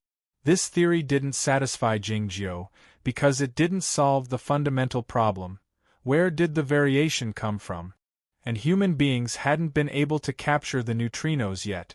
Why would they make such a careless decision? Or was it because the scientific community was under the pressure of the whole civilization, and they only wanted to propose one possibility first? After a long while, Jingjiu finished observing the spores. He pulled back his line of sight from the dead cockroach and reached his hand into the sun after some thought. Reaching into the sun was just a poetic way of saying it. To be exact, he reached his hand into the plasma of light. What was strange was that his hand stopped in the scorching and bright light for a long time. It was unknown whether he was fiddling with something or feeling something. In fact, it was neither. His hand kept reaching into the deep part of the sun. His face grew paler, not because of the light of the permanent star, but because of his own color. He even seemed to be in pain. This was a rare occurrence. His face didn't show any expression when the great Grandmaster Nan Chu cut off his earlobe with a sword and mended his sea. If he had known that Shen Yunmai was pursuing pain, he would have suggested that he come here to have a try.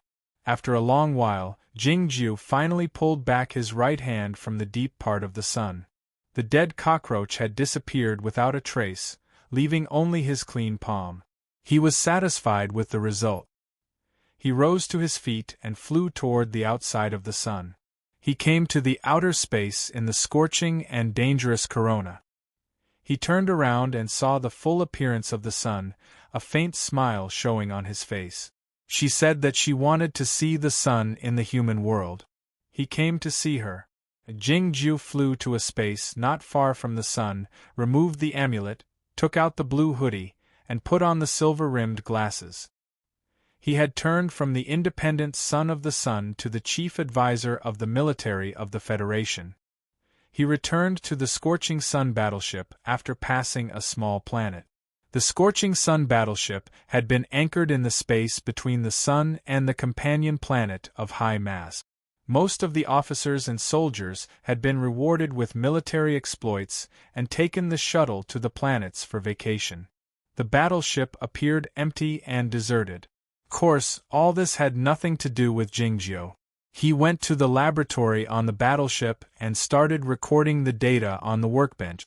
Today, he had reached the deep part of the permanent star and got in touch with the world that was previously inaccessible to humans.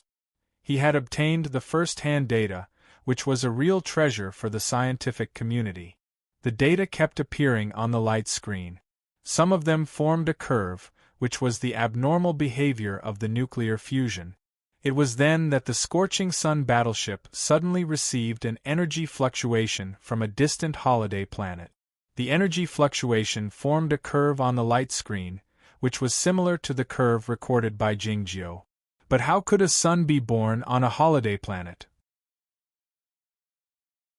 It was not until then that the control system of the Scorching Sun battleship issued a shrill alarm. The captain walked to the command hall in a hurry in his pajamas. Seeing the warning in the alarm system, his expression changed abruptly.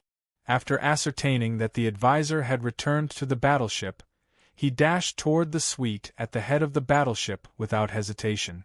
However, when he pushed open the cabin door, he found no one inside. A bright sword light appeared in the space, heading toward the blue planet at an unimaginable speed. The faint yellow permanent star and the long band of light were as peaceful as before. The tourists on the spaceships had no idea what had happened. 27 minutes later, the sword light arrived outside the atmospheric layer of the blue planet. Most of the blue planet was covered by the boundless ocean.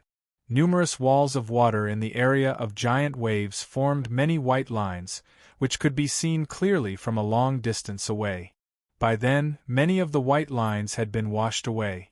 A huge flower full of light, heat, and radiation rose from the bottom of the ocean to the edge of the atmosphere, covering at least tens of thousands of square kilometers.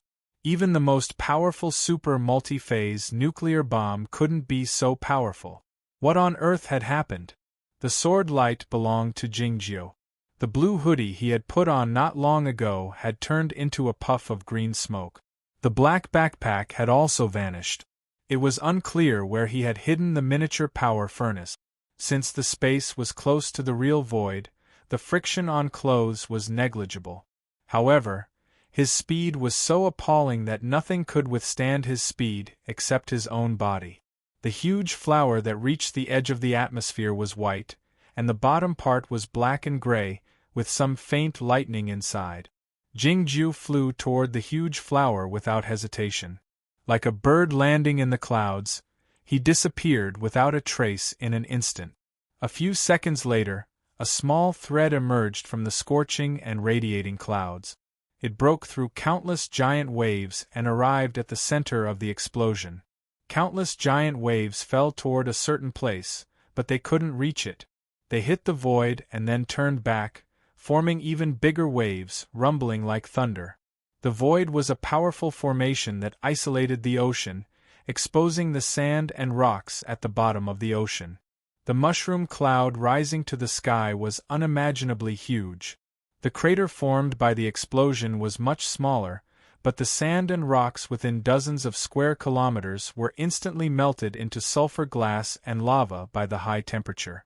It was a spectacular scene. The wreckage of a cruise ship was scattered at the edge of the crater, as well as many scorched or half-vaporized corpses of tourists.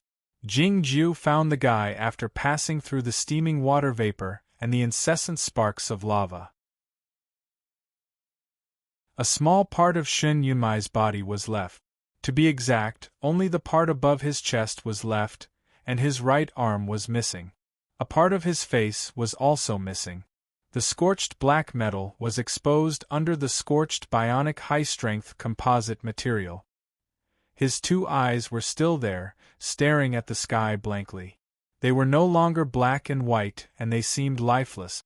Jingjiu slowly reached out his hand to Shen Yunmai's face, as if he was going to close his eyes. Shen Yunmai's eyes suddenly blinked rapidly. His eyes blinked so fast that they almost left a residual shadow. An ordinary person would not be able to see them clearly. Jingjiu could understand that it was the standard code of the military of the Federation. He didn't have the patience to play games with Shen Yunmai, so he reached out his hand to fix the information transmission device. Shen Yunmai was still blinking his eyes, but his speed was a bit slower.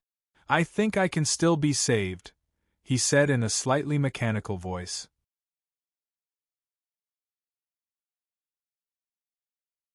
Chapter 877. It was merely a vain dream. In this world of steam full of high temperature and unpleasant odor, Jingjiu thought of a saying when he saw Shen Yunmai, who looked like a piece of garbage, and heard him tell a joke. It was of course baffling, like what happened to Shen Yunmai at the moment. Shen Yunmai was still able to tell a joke, so he wouldn't die. Yet, his body was so damaged that it was useless to save him. A great deal of dust was drifting under the huge mushroom cloud. In the deep end of the dust, Jingjiu could vaguely sense the gravitational field that made Jingjiu uncomfortable. Jingjiu waved his hand and a few sword lights broke through the air and brought away the dust, exposing the scene inside. The gravitational field device had been melted into a flow of metal paste by the high temperature of tens of millions of degrees Celsius. Its original appearance couldn't be discerned. A space crack was drifting on the black reef. Under the gloomy sunlight, the space crack looked like an eye formed by the black sulfur glass, with some traces of being burned on it, looking exceedingly dreadful. This space crack had been melted not long ago. It must be the cause of the explosion. If Shen Yunmai hadn't happened to be on this holiday planet and had not brought the nuclear power furnace with him, And if the space crack had continued to expand and the sea of dark matter had reached this planet, how many of the hundreds of millions of tourists and workers on this planet would have survived? But how did this space crack come into being? How could this high-state gravitational field device appear on a holiday planet? Shen Yunmai had sensed the high-state gravitational field device hidden in the deep end of the ocean as soon as it was activated. He was standing by the window at the moment, chewing the coarse tobacco in his mouth, and holding a cup of hard liquor in his hand, with the pajama wrapped around his waist, imitating despair and playing the role of loneliness. His attention was instantly drawn by the quakes coming from the other side of the planet in the distance and the faint ion discharge in the high altitude of the atmosphere. If possible, he didn't want to see or sense all this. It was because he would have to put down the wine cup, spit out the coarse tobacco, and break the window to do the tiring work and face the unknown dangers. Unfortunately, his modified eyes were more sensitive than the surveillance system on the battleship of the highest level. The worst part was that he didn't like this universe and thought the humans in the Federation of the Milky Way were extremely stupid and ugly. However, he was the son of the human civilization, so he had to have a sense of responsibility. It was impossible for such a powerful gravitational field device to appear on an ordinary habitable planet, as it could easily cause spatial cracks. If a crack in the space appeared and this planet was contaminated by the sea of dark matter, what would happen then? The battleship was on the other side of the star, and Jingjiu was on the sun. There were no other ascenders within the 17 standard hours of travel, so he had to take action. He broke the floor-to-ceiling window. When the chilly night wind and dim light poured into the suite and woke up the naked man under the white bedsheet, he had already flown past the dividing line between day and night, passed through countless huge waves, and came to the depths of the sea. He broke through thousands of meters of seawater again, and came to the damp bottom of the sea. He saw the gravitational field device that was about to collapse and the space crack that was slowly opening. Looking at this scene, even he felt a chill. It was evident that the device that generated the gravitational field of a high level had been brought to this planet on purpose and placed at the bottom of the ocean in secret. The purpose was to open a crack in the dimensional space and draw the sea of dark matter in. Without hesitation, Jingjiu reached out his hand to touch the silver earring on his left earlobe, thinking that the people on this planet were truly lucky and that they should all go to the casino to play a few rounds of gambling. This planet was indeed lucky to encounter Jingjiu, who happened to be on vacation here during the beginning of such a catastrophe. What was more fortunate was that the superparticle nuclear power furnace had been successfully developed and placed in his silver earring, along with the melting device. The unimaginable light and heat turned into a torrent and shot toward the expanding space crack. Along with a sizzling sound, the remaining seawater and the unknown objects coming from the alien space had all turned into nothingness. The miniature nuclear power furnace emitted a bright light that looked like a small sun, illuminating the huge wall of seawater around it and the fearful and bewildered eyes of many fish in the ocean. A whistling sound suddenly burst out from the surface of the ocean a few thousand meters above his head. In the next moment, dozens of white lines appeared in the high sky. Shen Yunmai had already detected their presence before the sound reached the surface of the ocean. Without any surprise, he sneered and exclaimed, "Even a grain of rice can emit a glow." As a fan of traditional cultivation, he was used to speaking in this manner when there were no onlookers. However, when he thought of the dozens of standard missiles flying toward him in the high sky, his words inevitably sounded a bit immature. In the next moment, he sensed the intensity of the rays coming from the warheads. His expression changed slightly as he said, F***CK, compared to the previous sentence, this was a sudden change of style. The standard missiles were not equipped with powerful multi-phase nuclear warheads, but with supercarbon fine-beam cluster bombs. The name of this kind of warhead sounded complicated, But it was actually quite simple. It was used to destroy the outer defense of a battleship, and it could also be used to destroy a mecha. In a sense, Shen Yunmai was a powerful humanoid mecha, so these warheads were naturally aimed at him. He would not have paid attention to these cluster bombs in normal times. After all, there were many towers in the misty rain, and he would lose his life if he tried to leave. However, he had no way to leave the bottom of the ocean, so he had no choice but to hold on.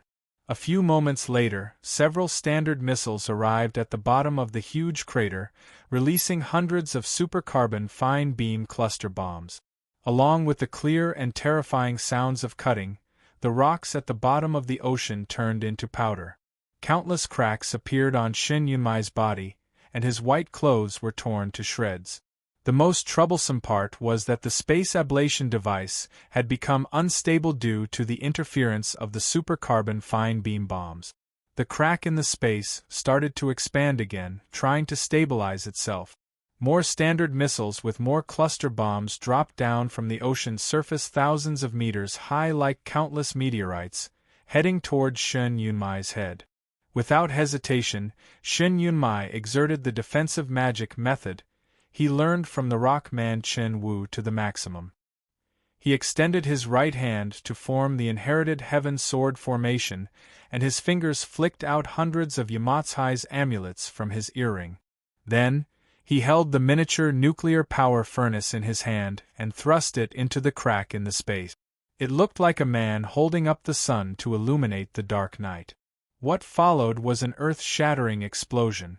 The energy waves generated by the explosion could be clearly sensed by the scorching sun battleship 700 million kilometers away, not to mention this planet.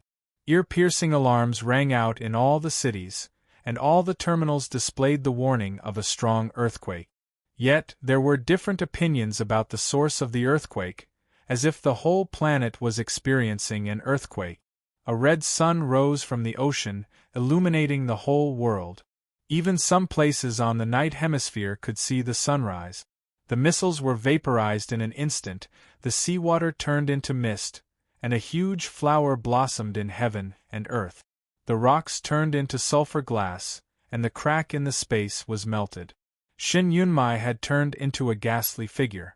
It was he who told this story to Jingjiu. He did not speak to Jingjiu, but communicated with him through the spiritual awareness. People like them could communicate with each other through the spiritual awareness. It was just a habit for them to talk, and it could also be said that they liked it. But they were pressed for time. "I didn't expect you to be so desperate," said Jingjiu. The expression on Shen Yunmai's face was quite solemn, which made his half-squashed face look rather dreadful. "Those people want me dead," he said. "Of course I can't let them have their way." It was true that he was not dead yet, but he would be soon. Jingjiu informed the Scorching Sun battleship and the Scorching Tail battleship. He grabbed Shen Yunmai's remaining hand and was about to drag him away. Shen Yunmai was irritated, exclaiming, "Are you going to carry a bag or go shopping in a supermarket?" "Your hand is in the way," Jingjiu said. "Just pull it off," Shen Yunmai complained. Jingjiu thought what Shen Yunmai said was reasonable. He grabbed Shen Yunmai's head, stepped on his throat, and pulled forcefully. Crack! Shen Yunmai's head was pulled off. Shen Yunmai blinked his eyes and realized what had happened. He sighed and said to Jingjiu earnestly, "If your hand is in the way, just pull it off. Why did you pull my head off?"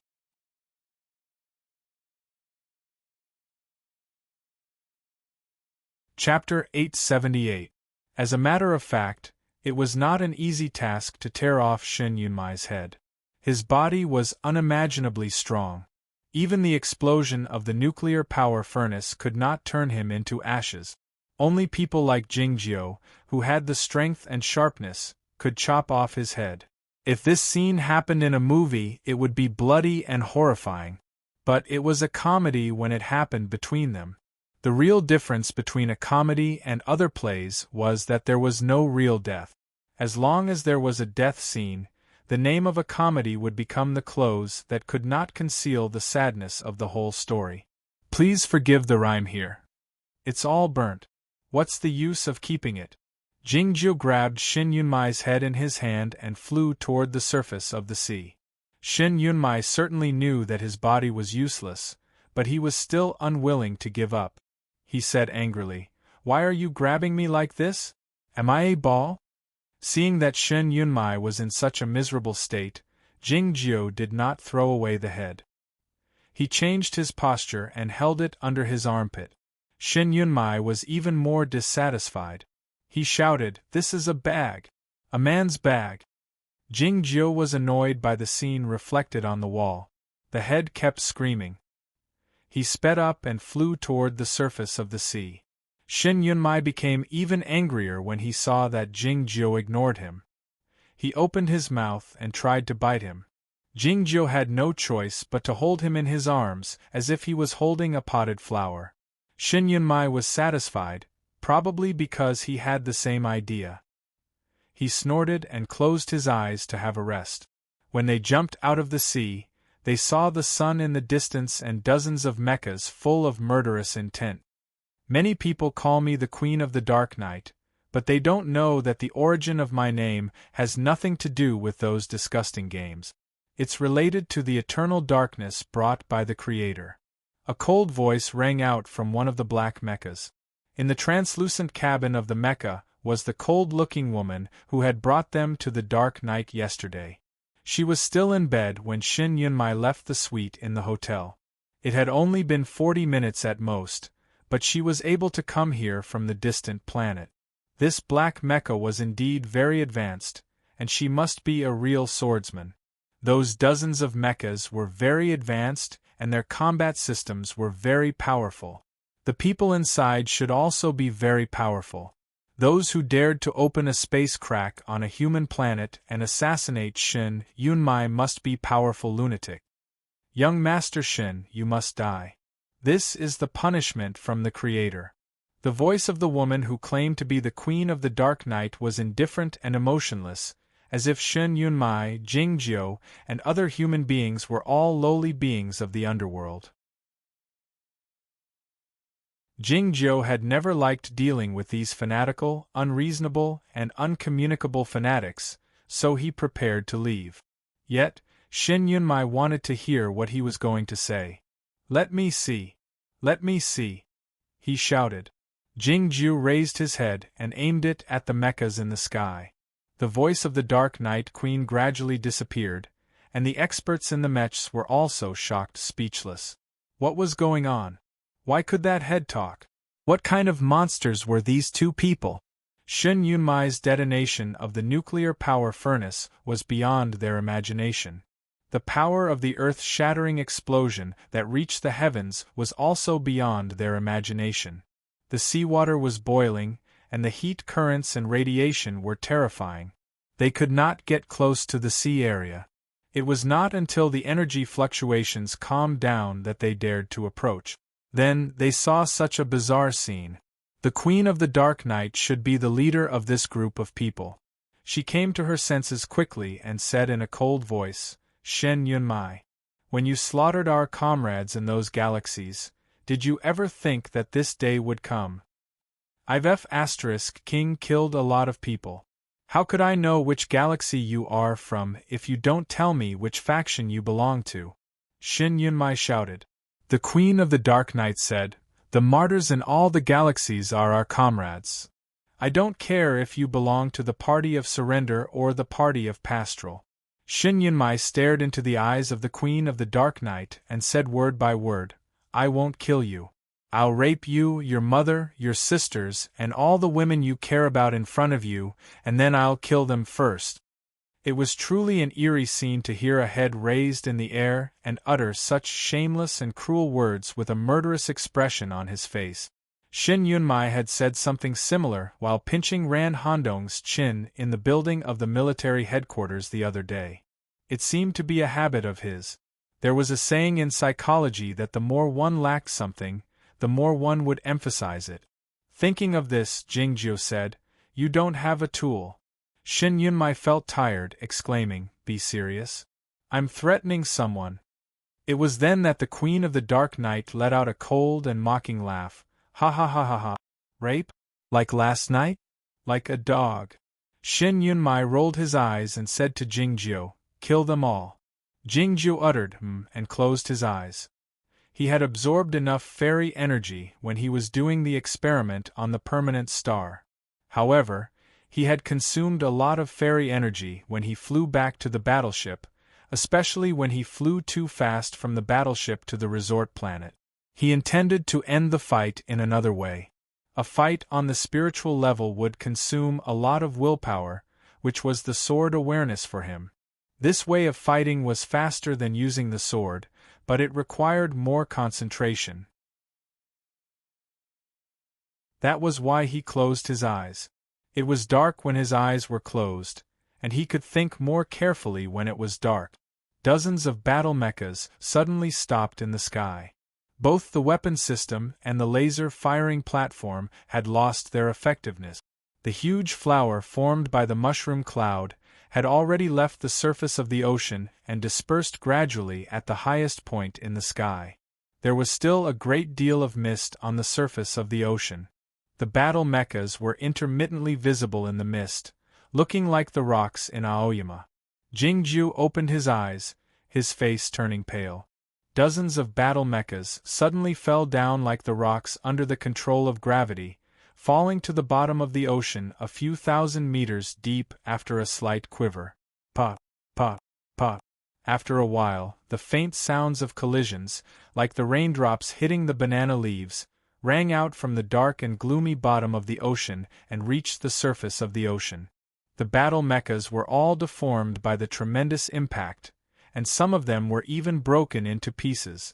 The human swordsmen in the cabins had either spat out blood and died, or were knocked unconscious. A cold and gloomy sword light silently floated past and disappeared without a trace into the sea. Those human swordsmen, dead or alive, all had a delicate sword wound on their throat. Then, their heads rolled down slowly. Not all of them died. Jingjiu didn't fulfill Shin Yunmai's request completely. He spared the woman who called herself the Dark Night Queen. Along with a deep buzzing sound, the cabin door of the black battle mecha opened automatically. The woman's face was pale, and her eyes were full of shock. After her hometown was destroyed by the government fleet, she started to learn from a mysterious person. After several rounds of gene optimization, she practiced martial arts. At the age of 25, she had already become a swordsman of the upper star state. Not to mention the organization, she was also an excellent person even in the military, which had many experts in the Sea of Stars. It was not until today that she realized how weak she was. Her former confidence and pride seemed like a joke at the moment. She could do nothing but watch her comrades fall into the ocean like rocks and their life signals stop. She couldn't do anything, not even move a finger of hers. Who was this man? Was he a devil? Was that why he was so powerful, so dreadful, and so beautiful? A shapeless force grabbed the woman and pulled her out of the mecha, bringing her to the front of Jingjiu. The woman forced herself to calm down and said while staring into Jingjiu's eyes, "I know you." Jingjiu didn't have the habit of wasting time with his enemies. It was because he was not a villain, or at least he thought so. Moreover, Shin Yunmai's wound was rather severe, so Jingjiu didn't let her finish her sentence. He started searching her memory and thoughts with his finger on the center of her brows. As expected, he found that the life of this little girl who called herself the Dark Night Queen was not a comedy, but a tragedy. The Sea of Dark Matter was not an evil empire, and it didn't have a dark emperor. Those monsters who had been infected by the Sea of Dark Matter had intelligence, but they didn't have their own ideas. As such, they wouldn't accept the surrender of the humans. As such, the idea of surrendering was not popular in the human society over the last 100,000 years, and it didn't cause any trouble. Yet, as the secrets of the distant ancient civilization were spread out, another kind of extremists emerged in the Federation of the Milky Way, who were those who wanted to return to the Garden Party. Some of them had somehow learned some secrets of the distant ancient civilization and the cause of the sea of dark matter. They had gradually come up with a strange idea, which was that the humans were the virus of this world and the sea of dark matter was the punishment of the Creator. This idea was similar to the Great Flood in the primitive religions. The difference was that the Garden Party believed that the sea of dark matter was not the destruction of the world, but more like a warning, reminding the humans not to sink deeper and deeper into the wrong path of science and technology and to not try to touch the world of the Creator. They thought that they should degrade their civilization and return to the Garden Age tens of thousands of years ago. Logically speaking, this idea was not entirely wrong, but it was meaningless. As time went by, the Garden Party and the Garden Party, who had been suppressed by the authorities of the Federation of the Milky Way, became more and more radical in their ideas. They even carried out terrorist attacks in many cities. Some of the Garden Party started their own social experiments on some remote planet. The men farmed and the women weaved, dug coal and opened rivers, and practiced polygamy. Life was peaceful and chaotic. This little girl was born on such a pastoral planet. When she was 7 years old, a scouting fleet of the Central Star Fleet discovered the existence of that planet. The fleet had an important mission to take care of, so they didn't have time to stay there. At the suggestion of an advisor, the fleet used the laser cannon to launch a concentrated attack. This military operation was recorded as a maneuver called Plow.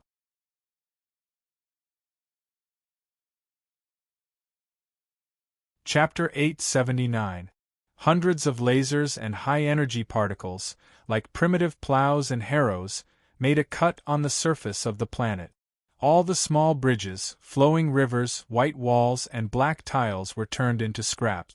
The populace of the pastoral party died in such a way, turning into green smoke and becoming one with nature. The behavior of the fleet was of course illegal, devoid of humanitarianism. It could even be said that it was against humanity. However, the remote planet was not on the list, and few people knew of its existence. The government, the academic circle, and the press had no idea of the matter, so they had no way to investigate it. The little girl did not die. She was adopted by a mysterious old man as his daughter and received various kinds of education. She continued to devote herself to the cause of the pastoral party. Compared to other comrades, her belief was firmer and more radical. She believed that human beings were the fruits of evil and should be destroyed collectively. As a result, she became a terrorist, committing murder and arson on various planets, committing all kinds of atrocities. However, neither the Pastoral Party nor the Surrendering Party had any base in the Federation of the Milky Way, nor did they have any economic or scientific support. No matter how crazy their willpower and killing were, they were merely trivial fights for a civilization. It was not until a few years ago that the organization led by her had the opportunity to expand with the secret support of a seriously ill and incurable rich man. She found a base on this holiday planet. The rich man died of illness last year, and nobody could influence her anymore. The crazy idea in her mind became more and more real, and then she started to turn it into reality. She obtained a device that could generate gravitational fields of the third level through a certain aristocratic family. She hid it at the bottom of the huge waves area without being monitored by the government.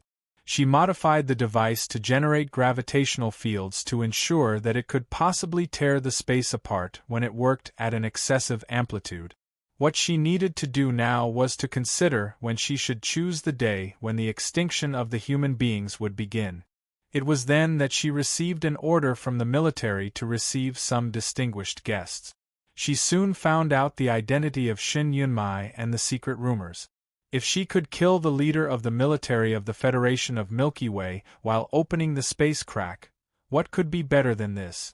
She made a decision without hesitation, which led to today's earth-shattering explosion and the subsequent events. Having read the woman's life in her mind, Jing Jiu drew back his finger. The woman's eyes were a bit bewildered. "I know who you are," she said reflexively. It was obvious that she didn't know what had just happened. She didn't know that the other party already knew everything. Shin Yunmai, who was held in the crook of Jingjiu's arm, clicked his tongue. It was unclear whether he was mocking or sympathizing with Jingjiu. The woman looked at the charred head with disgust and unwillingness in her eyes and said, "You're lucky today." In her opinion, if she could open a crack in the space here, and bring in the sea of dark matter, and then kill this important figure in the military, the human society would be in turmoil.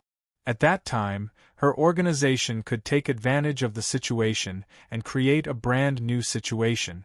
As for the constant expansion of the cracks in the space, the situation would get out of control, and the human civilization would soon be destroyed by the sea of dark matter.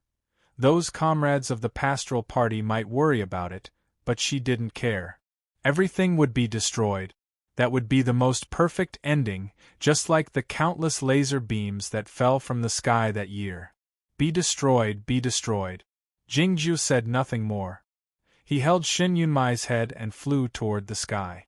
The woman closed her eyes and leaned back slightly, falling soundlessly into the deep pit at the bottom of the ocean.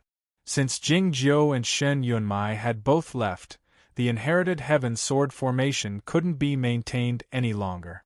A large amount of seawater broke through the wall and filled the deep pit in an instant, burying the crack in the space, the remains of the gravitational field generator, the broken mechas and the corpses at the bottom of the ocean. After passing through the mushroom cloud, they encountered a light-armed battleship. They could see Hua Xi's face through the porthole. The naive expression on her small face was replaced by a grave one. Jingjiu was the only one who could see the calmness in the deep end of her eyes. Besides the three of them, some professors and scholars of the 857 base were also here on vacation. The military had to send people to protect them strictly. Hua Xi brought the light battleship with her because of what had happened that day. Flying into the battleship, Jingjiu took out a barrel of light blue liquid from the storage room and poured it into the barrel. Then, he threw Shin Yunmai's head into the barrel. Shin Yunmai was severely wounded. He was resting with his eyes closed. Startled, he opened his eyes and yelled, "Are you trying to drown me?" "You don't have lungs, so you don't need to breathe," Jingjiu said emotionlessly. Shin Yunmai squinted his eyes and looked at the bubbles on the surface of the light blue liquid. "What is it if not a preservative fluid?" he asked. "A soilless vegetable culture fluid," replied Jingjiu. Shin Yunmai's pupils contracted a little. "Are you sure it works?" he asked. Standing at the door of the storage room, Hua Xi looked at them curiously with her eyes wide open. The scene of a person talking to a head in a barrel was quite bizarre, but there was no fear in her eyes. On the contrary, she found it amusing. Jingjiu pressed the barrel into the table with his fingers. He flicked his fingertips to infuse some fairy energy into the cultivation fluid. Meanwhile, he sent out a few whips of sword wills to set up a formation. "I didn't expect you to write an honest book. The practice of the inherited heaven sword is indeed terrible." As the formation of the inherited heaven sword was completed, Shin Yunmai's voice became lower and lower until it couldn't be heard anymore. Hua Xi leaned over and looked at the head in the barrel, giggling. Shin Yunmai cursed loudly, but his voice couldn't be heard. He had no choice but to close his eyes and continue to recuperate. Jingjiu felt a bit tired, so he sat down on a chair. Hua Xi looked at him in silence for a while before saying, "It's true that some human beings have the tendency to self-destruct, but so do rats. Well, it's not only the mammals but also all living beings. It's hard to understand and control." "We're different," said Jingjiu. He was referring to Jingjiu, Hua Xi, and the head in the barrel. They were different from those living beings who had the tendency to self-destruct. Hua Xi twitched her mouth as she recalled the tearful face of the head in the barrel, thinking that its tendency to self-destruct was more serious than anyone else's. A huge shadow appeared on the dark side of the planet, which was enshrouded by the darkness, pointing directly at the metropolis. The people in the metropolis were panicking because of the earthquake. They stood on the square of the floating fountain and the lawn. Seeing the battleship descending slowly, they were startled and scattered in all directions. Even the smallest light battleship was a huge object on the surface of the planet. It was like a mountain to the buildings in the metropolis. The city didn't have a spacious dock, so the battleship hovered directly above the hotel. Dozens of elite soldiers wearing battle armors flew out from the battleship. They cleared the area in the shortest time possible and then completed their deployment. Jingjiu was wearing a military uniform, but he didn't wear a hat. He carried a water bucket in his hand, looking like a general who was on vacation and liked to fish. If this scene was seen by the people and broadcasted by the news media, it would become a powerful evidence of the military's corruption. Jingjiu waved his hand as he walked into the suite. The seawater in the aquarium turned into a ball of water and floated up, carrying a few precious fishes into the bathing pool like a water bridge. Jingjiu poured the cultivating fluid and the human head into the aquarium. Looking at the messy clothes and tools on the ground and the residual smell of the medicine in the air, he raised his eyebrows slightly. Several sword flames shot out from his fingers and burned those things into green smoke in an instant, including the smell itself. However, they didn't ignite anything else, including the precious and flammable silk quilt. Seeing this scene, Shen Yunmai wanted to say that those were his clothes and tools, but he thought that he wouldn't need to wear any clothes for the time being. 4 hours later, the scorching sun battleship arrived at the periphery of the planet. Soon after, the scorching tail battleship arrived as well. Hundreds of light battleships flew out from the bellies of the two battleships and occupied all the important positions on the planet. Martial law was declared and the planet was actually under military control. The battleships had a complete life support system and a medical cabin, so Shen Yunmai didn't have to stare blankly at the corpses of the seaweeds in the aquarium anymore. Jingjiu intended to send him to the Scorching Tail battleship, which was his own battleship, so he would feel more at ease there. But Shen Yunmai didn't agree and wanted to go to the Scorching Sun battleship. Jingjiu understood what Shen Yunmai was suspecting. It was then that the opinions of the military arrived on this holiday planet along with the two battleships. Generally believed that Shen Yunmai was not suitable to be the commander of the nuclear fleet based on the current situation. He nominated a new candidate and asked Jingjiu for his opinion. The candidate was Jian Shilai. "What's your opinion?" Shen Yunmai's voice was a bit erratic. It was unclear whether it was because he was weak or because of some other psychological reasons. He was indeed suspecting something. Otherwise, he wouldn't have chosen to go to the Scorching Sun battleship instead of his own Scorching Tail battleship. The woman who called herself the Queen of the Dark Night, the organization of the Pastoral Party, the third-level generating device of gravitational field that came from a certain aristocratic family, the dying rich man, and the mysterious old man. This story was a bit cliché, so it sounded like it was true. But there were too many coincidences. People like him and Jingjiu didn't believe in things like fate, they only believed in mathematics. If there were too many coincidences, and the probability of it falling below a certain line, it was no longer a coincidence. There must be something wrong with it. So, who wanted to deal with him? Of course, the other party might want to deal with Jingjiu, but they didn't expect that this guy would suddenly go to the sun. The light beam illuminated every corner of the city, and the buzzing sound of the engines of the mechas filled the night sky. On the top floor of the hotel where there was no light, the captain of the Scorching Tail battleship and his subordinates didn't find the person they wanted to see. A flash of sword light appeared in the night sky and vanished instantly. Then, the figure reappeared on the Scorching Sun battleship outside the atmosphere. The medical cabins and other related items had been prepared on the battleship, which were placed in the suite at the head of the battleship. Jingjiu walked in with the bucket in his hand. Looking at the tightly shut door, the captain and the others fell silent. They only dared to confirm with each other with their eyes, wondering if it was really Commander Shun's head in the bucket. Hundreds of light battleships left the ground.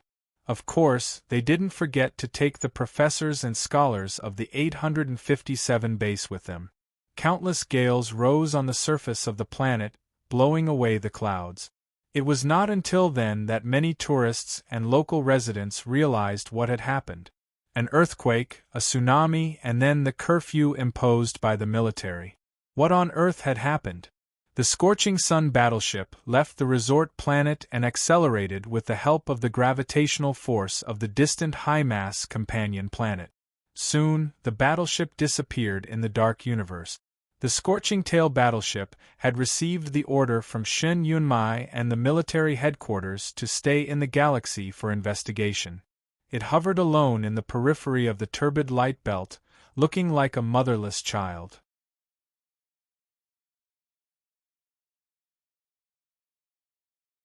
Chapter 880. Along with a loud opening sound, the high-strength composite material board was put away. The starlight in the sky illuminated the interior of the battleship.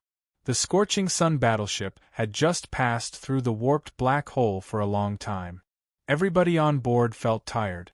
Some officers had fallen asleep while sitting in front of the control panel. Jingjiu stood by the window in silence. It was unclear what he was thinking. The starlight shone on his face, looking like a poem or a painting, like the sea of stars itself, mysterious and beautiful. If it were the same journey from the Stargate base to the main planet, Zhong Lizi and Jiang Yuxiao would have held hands and peeped at him secretly, the expressions in their eyes growing more and more infatuated. Hua Shi was also watching attentively, but she wasn't looking at Jingjiu. Instead, she was looking at the head in the medical cabin. The medical cabin had been modified. The regenerative part of the living tissue was isolated into a square box, which was filled with a light blue liquid. The liquid was not the soilless vegetable cultivation liquid that Jingjiu had found randomly, but a special biological nutrient liquid and a large amount of medicine. As for those floating objects that looked like golden grains, they should have something to do with the fairy energy. The light blue liquid was very complicated in terms of its color and composition, giving off an eerie feeling that it was both ugly and abundant. Moreover, a head was floating in it. Shin Yunmai had been sleeping with his eyes closed most of the time. The explosion of the superparticulate nuclear power furnace was many times more dreadful than a nuclear bomb. He had been wounded severely this time. Unlike before, he couldn't stand up with a mechanical arm or an iron body. Hua Shi crouched by the medical cabin, looking at the head bobbing up and down in the blue liquid with a curious expression on her face. Tell me, why hasn't his head sunk? Is it because the specific gravity of the liquid is similar to that of a human body? But he is not a human being. She suddenly thought of another question. Even though he had a body, he didn't have a heart and lungs. Wasn't that the rumored heartless person? And what is the source of his energy? Why isn't he dead when there is only a head left? Look at him, he looks like a dead fish. Standing by the window, Jingjiu didn't pay attention to her questions. He was fully aware that many of her questions were asked knowingly. Hua Shi looked at the wrinkled skin on the head's face. She wanted to poke it with her finger to see if it felt like fish skin. When her fingertips were about to touch him, Shin Yunmai suddenly opened his eyes. He looked at her and said emotionlessly, "I'm not a dead fish." After saying that, he spat out 2 mouthfuls of saliva with some difficulty and complained to Jingjiu's back, "Why is this thing salty? Are you really going to turn me into a salted fish?" Hua Shi shouted, "You're so disgusting. How dare you spit?" Shin Yunmai was enraged and said, "I only have my head left now. Where else can I go to throw up?" Hua Shi said, "Why are you so fierce? You're just relying on the fact that you only have one head left. I said it's disgusting because you'll vomit in the nutrient solution. When the time comes, you'll have to drink it yourself." Shin Yunmai was taken aback for a moment. Then, He found it reasonable and also felt disgusted. He even had a natural desire to vomit. He said indignantly, "This is too much. I say, you're here?" The scorching sun battleship rang out with the automatic matching of digital marks, followed by the sounds of various systems. 2 battleships appeared on the light screen, tens of millions of miles away. One of the battleships was of the same level as the scorching sun battleship, but much more advanced than the scorching sun battleship. The other battleship was a bit peculiar. It was dark all over and had a slender body. The black paint of the battleship was not common. It should be made of some special material, which could not reflect the light of the fixed star from any direction. If it were not for the laser signal, it would be impossible to discover its existence. The material used for the hull of the black battleship was similar to the composite material used by the human aircrafts to pass through the warp hole. It could be used, but it was unnecessary because it would be too wasteful. The scorching sun battleship and the other 2 battleships started to decelerate at the same time. Under the automatic processing of the command system of the fleet, they started the long docking process. Why didn't he just fly directly? Why did he have to play this trick? Is the handover ceremony that important? Does he think that I can stand up and shake hands with him? Shin Yunmai was very weak and emotionally unstable. Regardless of whether the explosion on the holiday planet was a plot or not, it was certain that it was not a power struggle. Power and influence didn't mean much to people at their level. He had been the chief advisor with the highest authority in the military back then. Because of Jingjiu, he became the commander of the nuclear fleet of the planet. He was a genius among the regular people, a position that he couldn't attain even if he worked hard for the rest of his life. As far as they were concerned, it was a piece of cake. The long deceleration process had finally come to an end. The relative speed of the 3 battleships was close to 0, and they looked more and more real in each other's eyes. Looking at the approaching battleship outside the window, Jingjiu remained reticent. The bodies of the battleships quivered slightly. The 3 battleships had finally docked successfully. The silent battleship leaned against the passage made of the circular components, looking like the fish waiting by the automatic feeder obediently. They of course wouldn't approach it voluntarily, it had to be the other party. The footsteps broke out. A figure could be vaguely seen in the passage. The tall man who walked onto the scorching sun battleship wore a military uniform and a black overcoat. The black overcoat indicated that he had a superparticle nuclear power furnace with him, which also proved his identity. He was the former godly swordsman of West Ocean and the current commander of the nuclear fleet of the planet, Jian Shilai. All the captains and the regular soldiers on the scorching sun battleship bowed to him. Jian Shilai was expressionless, looking exceedingly solemn, like the statue on the ocean years ago. As the door of the suite was opened, he saw the man by the window and hastened his steps to approach him. The statue seemed to come alive in an instant. He walked to the front of Jingjiu and flashed a sincere and sunny smile, saying, "Immortal, long time no see. Are you all right?" asked Jingjiu. "I'm fine," said Jian Shilai with a nod. Jingjiu looked at him for a long time before saying calmly, "That's good." Soaked in the blue liquid, Shen Yunmai looked at the ceiling and listened to the conversation. His wrinkled forehead became even more wrinkled, thinking that it was different from what was written in the book. Jingjiu didn't say anything more to Jian Shilai. It was not that the cultivation practitioners didn't like to waste time on small talk. It was because Shen Yunmai couldn't afford to waste time in the current situation. The conditions on the battleship were limited. If he wanted to survive and recover from his wounds, he had to go back to the Science Academy of the Federation. Shen Yunmai had lived and worked there for a while, and he had completed all his modification plans there. More importantly, he wasn't even willing to set foot on the Scorched Tail battleship, so he couldn't leave it at ease. Looking at the expression in Jingjiu's eyes, Shen Yunmai said, "It's all right. It belongs to my family. The strange black battleship turned out to belong to the Shin family, and the people on the battleship were all his servants. As such, he didn't have to worry about any mishaps.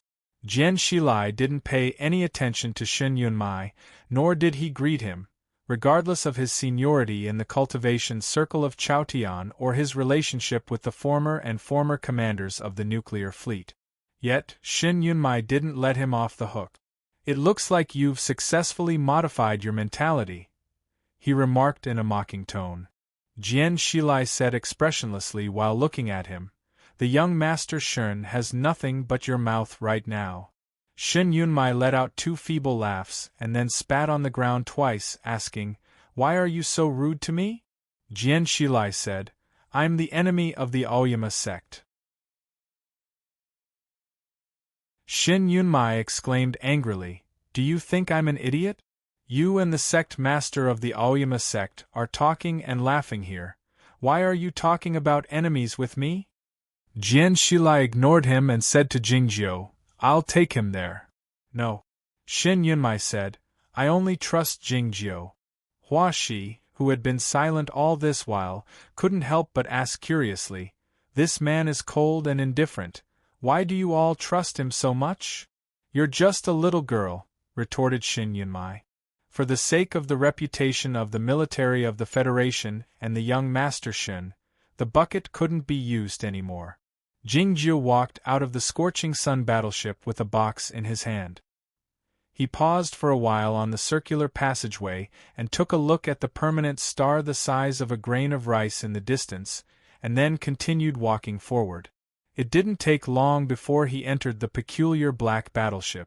The hundreds of workers on the battleship were not wearing the military uniforms, but black uniforms. Their expressions were calm and nonchalant, looking almost the same. Led by a female housekeeper, all of them knelt on the ground and bowed. Jingjiu knew that these people were not kneeling for him, but for the head in the box. He scanned these workers with his gaze and found a certain imprint in the deep part of their spiritual world. This reminded him of the mental imprint mentioned by the specialists on the 857 base. The female housekeeper didn't take the box. She led him to the deep part of the battleship. It was an independent space, made of a thick and strong alloy. The walls had a smell that Jingjiu disliked the most. The smell of the generator of the gravitational field. The female housekeeper's hair was tied up tightly, and her eyebrows were very pale. She was about 30 or 40 years old. Her expression was as nonchalant as the other workers, but she treated Jingjiu respectfully. She should know the inside story. "Thank you very much for taking care of our young master. We'll be careful on the way back. Don't worry." Jingjiu looked at her in silence, saying nothing. The female housekeeper was aware of what he was looking at, but her expression was still nonchalant. She had no intention of concealing it. It was true that the imprint also existed in her spiritual world, which meant that none of the people on this black battleship would betray the Shin family. Therefore, Shin Yunmai's safety was not a problem. The generator of the gravitational field hidden in the alloy wall started to be activated. Jingjiu didn't want to stay any longer. He opened the box and grabbed Shin Yunmai's head out. Seeing this scene, the icy countenance of the female housekeeper finally showed some changes. It seemed that she felt his action was too rude.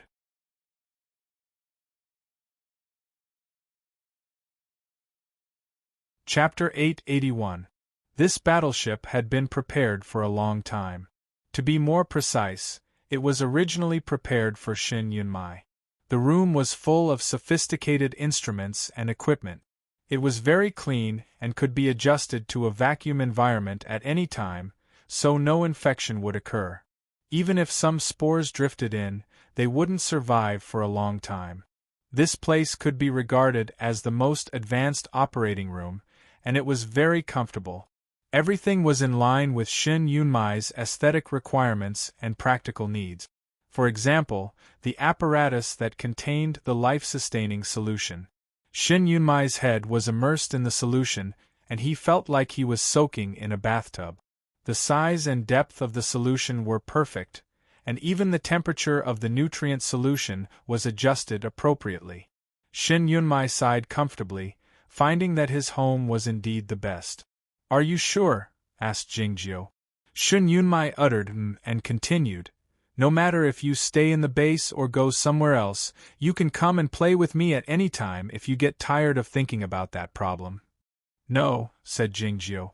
Shin Yunmai's head was bobbing up and down in the solution, as was his voice, full of helplessness and faint longing. "I've been seriously injured this time. It'll take me more than a year to recover. It's very boring." Jingjiu uttered, and reached out his hand to rub Shin Yunmai's head. Then he turned around and walked out. Shin Yunmai's line of sight fell on his back. He suddenly thought of something and yelled, "You said you could control me because you're the sect master of Aoyama, but haven't you ascended now? The sect master of Aoyama should be someone else." "I didn't completely withdraw." Jingjiu didn't stop walking. Shin Yunmai thought he was referring to the retired emperor, so he shook his head subconsciously. Shaking his head was a simple action, but he had only one head left. So when he shook his head, it looked quite odd. The nutrient solution rippled and splashed. The current sect master of Aoyama sect was Zhuoruzhui, who nobody could control. Before Jingjiu left the bamboo chair, he saw the scene through the magic treasure of Zhongzhou School. The problem was that Shin Yunmai, his father, and generally didn't know about it, because his book didn't mention the latter part. If one were to rely on the original to deduce the future or calculate his behavior, there would be many mistakes. The book didn't mention the ascension of Jian Shilai, because he had already left the sun outside Chaotian at the time and embarked on a journey to find the Snow Girl. After returning to the Scorching Sun battleship, Jingjiu and Jian Shilai stood by the window and watched the black battleship depart slowly. "Have you heard of thought imprint?" Jingjiu asked. Jian Shilai asked, "Do you want to start a pyramid scheme?" With the rebirth of human civilization, many achievements of ancient civilizations were rediscovered, inherited, and developed. Many other business models and social phenomena were also inherited. Pyramid selling was a business model in the embryonic stage of the distant ancient civilization, with a hint of religious fanaticism and some practical method. As expected, it had been revived in the Federation of the Milky Way. Like a cockroach, it had an unimaginable vitality and advantages. Jingjiu looked at him in silence and said nothing. Jian Shilai said, "Deconstructing the spiritual world and then reorganizing it according to a certain purpose can be regarded as a method of brainwashing, but it's more direct and effective. The current methods are quite diverse. For instance, some battleships on a mission to their death would take a drug together. However, it has been seldom used in recent years because of the controversy. The cultivation practitioners are good at mental control," said Jingjiu. Looking at Jingjiu's profile, Jian Shilai asked expressionlessly, "What are you trying to say? Do you think I've been brainwashed?" "Only those who have been brainwashed would be so sensitive," said Jingjiu. "It's not funny," said Jian Shilai. Jingjiu didn't say anything more. He kept looking at the window. The black battleship had gradually disappeared into the dark space, and could no longer be seen. All the workers on the black battleship were the servants of the Shin family. Their spiritual world had been implanted with the so-called thought imprint a long time ago, so they would never betray the Shin family. To say nothing of the threat of death, it was impossible for such a thought to exist in their consciousness. On this battleship, there was no need for them to worry about those messy matters. Soaking in the warm liquid, Shin Yunmai felt as if he had returned to his mother's womb. "Let's begin," he said, trying his best not to feel sleepy. The female caretaker responded expressionlessly and reached out her hands to hold his head. The gravitational field could be activated at any time, and a dozen automatic machines were waiting by the side. He had to return to the Science Academy of the Federation if he wanted to recover his body completely. But the journey in space was a long one. He had to start the operation right away if he wanted to prevent his wound from worsening. To put it more precisely, he had to perform a craniotomy on himself. His arm could be replaced, and so could his body and energy supply system, but his brain couldn't be replaced. As such, the only thing that could hurt him was the impact on his brain. As for transferring his consciousness, it was not necessary even if it was possible. Shin Yunmai had realized this when he had his first arm replaced on the 857 base. As such, he had attached great importance to the protection of his brain at the beginning of his body modification. He studied seriously for a period of time and became a neurosurgeon. In the medical circle of the Federation of the Milky Way, he was definitely one of the top 3 specialists in neurosurgery, but no one had the chance to be operated by him. After Shin Yunmai had mastered the relevant knowledge, the first thing he did was to reduce the volume of his brain by a great deal. In other words, he had gotten rid of the redundant parts. With the support of the Taoist magic, this absurd idea had become a reality in his hand. The volume of his brain was only 1/7 of that of a normal human brain. Of course, he didn't become a retard. Next, he protected his brain with many layers. The outer layer was made of the rarest superalloy in the universe, which was covered with a high-density material. Many miniature formations were embedded in the gray interlayer, and the vacuum maintenance formation, which corresponded with the miniature formations, was the second layer. In addition, there were many other unimaginable modifications. Along with the deep sound of the electric machine and the sound of the magnetic force, the sharp plasma knife cut open the outer shell of the head, revealing a narrow crack. A thin stream of water reached into the crack and started to rinse the brain. The width of the water stream was kept within the range of super-tiny particles. All of this was under the control of Shin Yunmai's consciousness. This was the debridement and rinsing process at the beginning of the surgery. The stream of water was very gentle and had little momentum.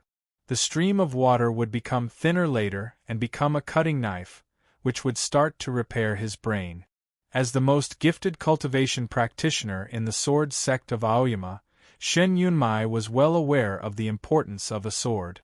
He had been looking for the most suitable sword, which was also a surgical tool, ever since he started to dabble in brain surgery. The requirements for the surgical tools were very high, which were much higher than writing on the skin of a grape or cutting gauze on a piece of tender tofu. He had eliminated all kinds of ray knives and precision alloy knives after many rounds of experiment. In the end, he found that the water knife was the most suitable for carving on the brain. Since the requirements for the surgical tools were so high, it was obvious that this surgery or the daily maintenance work was very risky. Shin Yunmai was at his weakest and most unprotected moment, not to mention that he only had a head left and could only control things with his consciousness. He dared to put himself in such a dangerous situation only in this battleship and the laboratory of the Academy of Sciences, and only when he was served by the servants who had been branded with the thought brand. Otherwise, he would have asked Jingjiu to stay and try to see if this legendary sword was better than the water knife. The sizzling sound continued, and a few streams of water with a faint powder flowed out from the operating table, indicating that the amount of blood coming out from the brain was very little. Shin Yunmai closed his eyes and rested for a while. Then he opened his eyes and was ready to start the surgery. It was then that the stream of water suddenly disappeared. He looked at the middle-aged female housekeeper. The female housekeeper looked at him in silence, saying nothing. Shin Yunmai remained silent for a while, and then asked with a self-mocking smile, "Why did the water suddenly stop?" He was a head floating on the surface of the solution. His smile looked rather eerie and dreadful. This black battleship had the highest level of technology in the Federation of the Milky Way, which was far superior to those battleships of the military. Even the battleship of the immortal Chi Song couldn't compare with it. There was no need to describe the situation in detail. At least, it was impossible for the water to stop on this battleship, not to mention that this room was an operation room specially prepared for Shin Yunmai. Since it was impossible for the water to be in arrears, there was only one explanation: someone had turned off the water. If the water was turned off in normal times, the worst that could happen was that Shin Yunmai couldn't cook or flush the toilet. However, there was suddenly no water at the moment, and Shin Yunmai couldn't perform the surgery. He couldn't prevent his injuries from worsening, and he might even die. "It's me." The question about the water being cut off was quite ridiculous, but the female housekeeper gave an honest answer. Shin Yunmai looked at her in silence and said, "I don't understand." "I don't understand either," said the female housekeeper.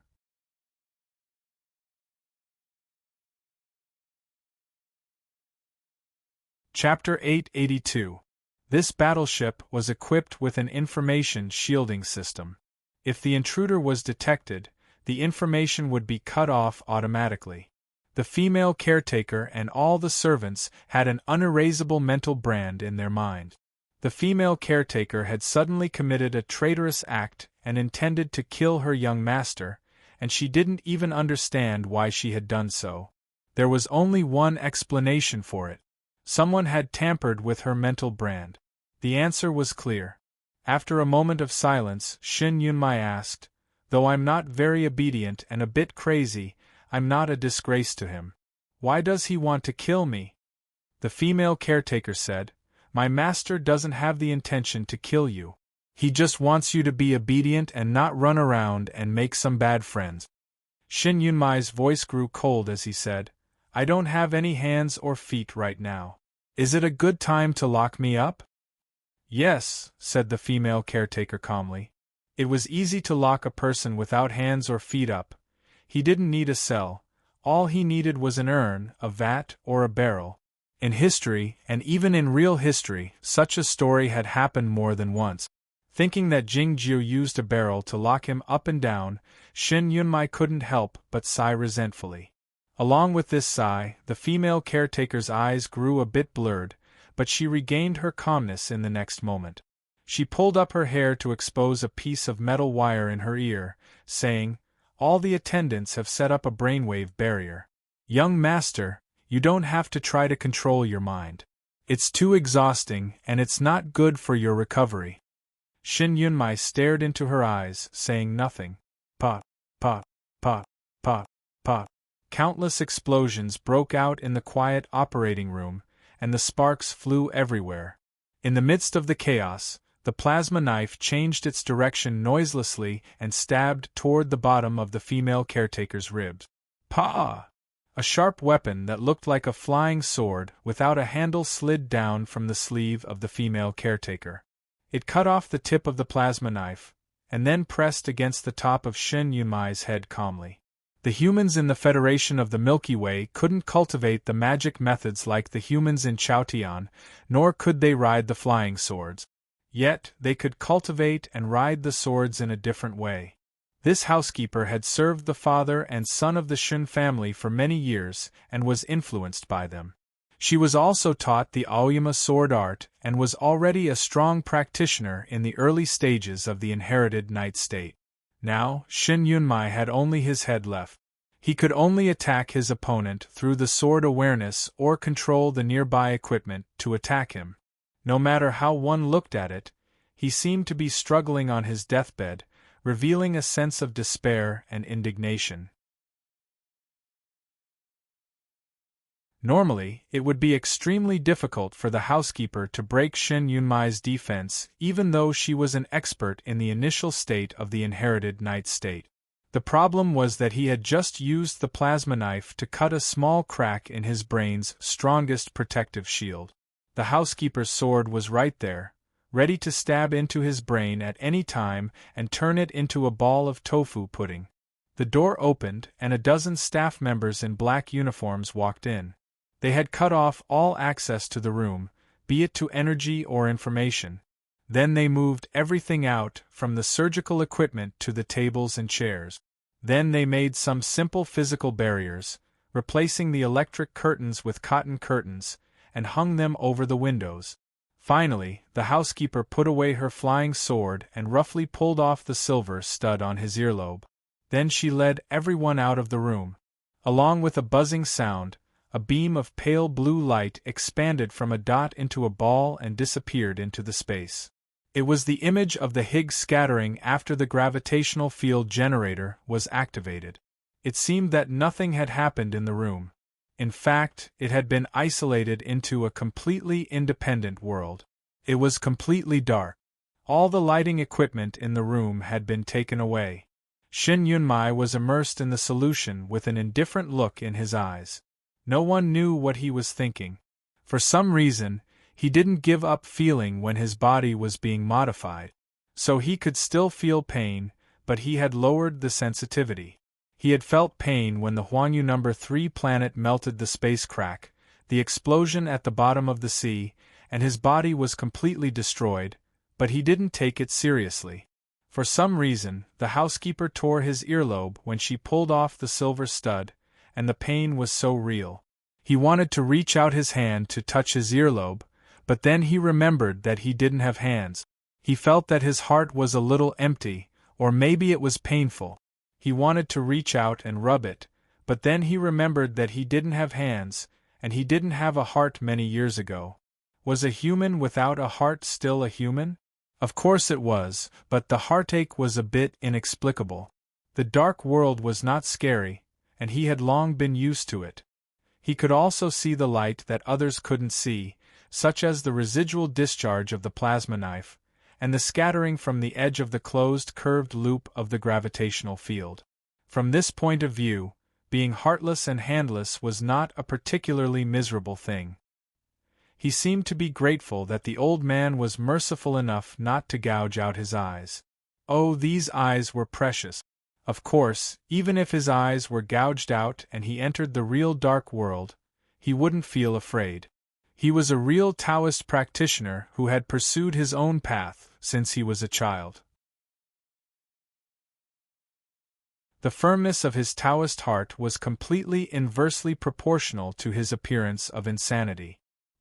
He felt disgusted at the thought that he might become a head in a bucket, waiting for the end of time and the arrival of observers like those concubines in a jar. How could he get out of his current predicament? He had to dismantle the gravitational field enshrouding the whole battleship. If he had hands, well. He thought again that he didn't have hands, so he had to rely on his sword awareness to control the thoughts of those servants. However, it was impossible for them to think of this, as they had already put on the signal shielding equipment. Who had he mentioned the word wearable to recently? There was only one possibility left, which was that the instant when the tide of the gravitational field broke, the crack sent a message to the outside world for help.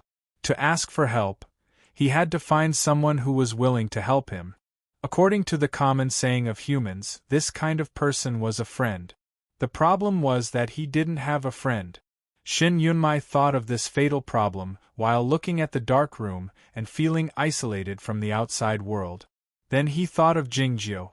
The black battleship with a peculiar shape, looking like a space antenna, disappeared in the space, making the light from the distant permanent star vanish into the void. Jingjiu pulled back his gaze and asked Jianxilai, "Have you been on that mineral planet all this time?" "Yes," Jianxilai replied. "Li Chunyang found me. I'm not his equal even if I don't have the micronuclear power furnace." Jingjiu said, "Few people can comprehend the all-in-one." Jianxilai reminded him, "His sword work is not as good as yours, but this is a new world nonetheless." Jingjiu asked while fixing his gaze on his arms, "Are you badly wounded?" Jianxilai raised his hands and looked at them for a while under the dim light of the permanent star outside the window. "I'm still getting used to it," he said. He didn't answer Jingjiu's question directly. It was because the battle on the mineral planet and the subsequent events were too painful for him to recall. "I didn't expect you to become the commander of the fleet," said Jingjiu. "Nice to meet you, Mr. Advisor," said Jianxilai. If the people in Chaotian knew that these two immortal swordsmen, who had an indifferent temperament and didn't care about worldly affairs, had become officials, they would think it ridiculous and feel bewildered. It's different. I'm the sect master of Aoyama, explained Jingjiu. The branch of the Foggy Island had a deep grudge against the Aoyama sect, and Jian Shilai had suffered a great loss at the hands of General Li, so he had no reason to help the Aoyama sect. I think what he said is sensible. The issue of the sea of dark matter has to be resolved sooner or later, said Jian Shilai. The light screen in the room lit up, displaying the live news. The fleet of the Federation was helping the populace on the holiday planet evacuate. Though Shen Yunmai had successfully melted the space crack, the earthquake and the subsequent disasters had killed many tourists and populace. It was chaotic on the screen. Though the satellite cameras were too far away to hear the sounds, they could still sense the fear of the populace. The populace can enjoy themselves as much as they want without worrying about the sea of dark matter. It's because it will happen 300 years later, and they can live no more than 200 years at most. Looking at the chaotic scene on the planet, Jian Shilai continued, but we are different. We can live tens of thousands of years or even longer. We stand at a higher position and live longer than the regular humans, so we have to consider these issues. You talk more than before, remarked Jingjiu. So do you, said Jian Shilai. After a moment of silence, Jingjiu asked, Who is the instigator? Jian Shilai said, The installation of the gravitational field should have something to do with the Ran family. The person who is in charge of it is the Garden Party. The leader of the Garden Party is a mysterious old man who calls himself Enlightened. Jingjiu pressed, Enlighten the populace and bring light to the world? No, said Jian Shilai. He wants to start a new civilization.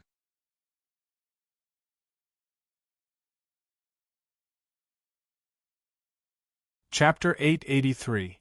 The circular passageway retracted slowly, turning into a metal ball the size of dozens of cubic meters. It was taken back by the battleship, like the bait being swallowed by a huge fish. The battleship was painted with the emblem of the Central Star Fleet, which was intermittently visible under the glow of the distant permanent star. Seeing the battleship leave slowly and vanish into the space after turning into a rainbow, Jingjiu was still standing by the window, deep in thought. She pushed the medical cabin out of the room and started boiling tea for Jingjiu. Are you worried? She asked casually. Thinking of what Jian Shilai had said earlier, Jingjiu looked at the glinting ring, wondering when Ran Handong would send him the news. I want to know everything that has happened to Jian Shilai, he said. She didn't pretend to know nothing as naively as before. Looking at the reddish lines on the surface of the iron kettle, she remarked softly, You're actually concerned about others' affairs. Jingjiu said, Others' affairs are often our affairs. After a moment of silence, she said, The military is keeping a close watch on those secret bases. I need some time. A few days later, the Scorching Sun battleship returned to the outer edge of the Galaxy 857. Like before, it didn't approach the dark planet. Jingjiu led Shi back to the circular base. The young biochemical officer wasn't waiting for them in the suite. It was unclear where he had gone. The monotonous footsteps rang out in the quiet circular passageway. Jingjiu walked to the deep part of the base. He glanced at the alloy wall when he passed by the floor-to-ceiling window, but he didn't find any traces. The bald Professor Long was nowhere to be found. It was unclear where he had gone. Those professors and scholars were focused on their own research, so they had no idea what had happened in the outside world, nor did they know that an explosion had taken place on that holiday planet and what kind of danger the humans had encountered. It wasn't until those colleagues who had gone on vacation came back that the discussions broke out in the laboratory. Passing through the transparent passageway where the lava came up and following the guidance of the formation of Yamatsai, Jingjiu landed on the cliff and pushed open the heavy bronze door. It was still the same patch of starry sky behind the door, but it looked a bit different in his eyes after a few days of traveling. He felt more familiar with it and more intimate with it. He had been involved in some karma after all. Xingju sat cross-legged in the air with his eyes closed. He was a little tired. The starry sky shone on his face, adding a sense of holiness. Jingju knew that this sage was deducing and calculating the plan to ignite a star. He did not know how many years he had been thinking about it and how many more years he would need to think about it without Jingju. Then, he thought of the scholars specially recruited by the military. They spent their entire lives doing research in this circular base, burning their lives and offering their wisdom until they died. Is it worth it? He asked. The scholars and soldiers in the circular base and many other places will never be able to return to human society. They won't be able to have a normal or ordinary life. And the human society didn't even know what they had contributed to the war until they died. More importantly, they probably couldn't witness the decisive battle between the humans and the sea of dark matter until the day they died. It's hard to say whether it's worth it or not, but it's for each individual. Xingju opened his eyes, looked at him, and said calmly, I don't avoid it because of fortune or misfortune, because this is a catastrophe for the entire human race, and it is impossible to avoid it.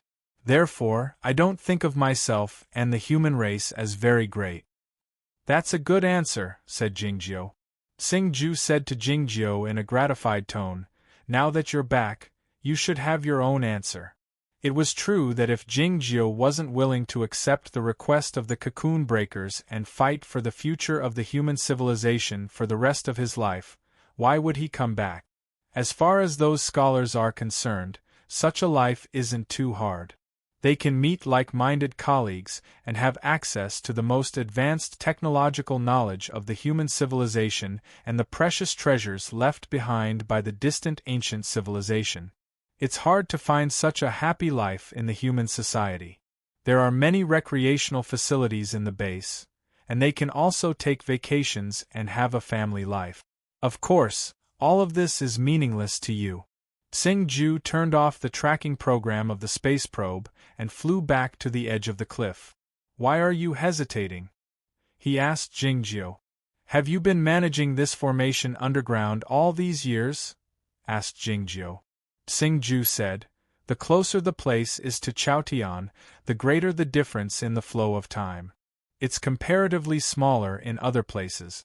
I've been here for more than 200 years, and I've gone out a dozen times during this period. It's not hard to endure. When a crack in the dimensional space appeared on the Huangyu number 3 planet 9 years ago, this saint was the first one to rush over and stayed there for a long time at great risk. Though the fairy bodies of the ascendants wouldn't be contaminated by those spores, it would still cause problems if they stayed in contact with the sea of dark matter for a long time. A few days ago, the Central Star Fleet had suddenly been contaminated by the spores, and it was he who rushed over to help Shen Yunmai stabilize the situation. It could be imagined that Xingju had left the 857 base a dozen times not for a vacation or for relaxation, but for a dangerous mission. Because of Bu Qiuxiao and Shi Yun, Jingjiu had a good impression of Yamatsai. The main reason was that Lu Shisui should have become the house master of Yamatsai. Jingjiu had a good impression of Xingju, so he decided to be more direct with him. I have a question, he said. Last time he asked Jingjiu what weapon the distant ancient civilization had used to destroy the 857 planet, and Jingjiu said that General Li would tell him. Besides that, he had other questions. The old dragon, the unicorn and the round turtle didn't ascend, but there should have been other ascendants before the humans. Jingjiu went on, for instance, the rosefinch in the legend, and the giants on the ocean. Where are they? The Federation of the Milky Way hadn't recovered yet, and that being hadn't woken up yet. It was too long ago, so there aren't many records about it. Xingju continued, According to our calculation, those powerful beings might have tried to cross the vast Milky Way, Of course, they might have encountered the sea of dark matter. What is the mother nest? Asked Jingjiu. Shen Yunmai's explanation is terrible. After a moment of silence, Xingju said, "Yes, maybe the mother nest is a monster that was infected by those powerful beings." "Is this why the ascendants need to be investigated?" asked Jingjiu. "I've spent most of my time here since I ascended, calculating and setting up the formations.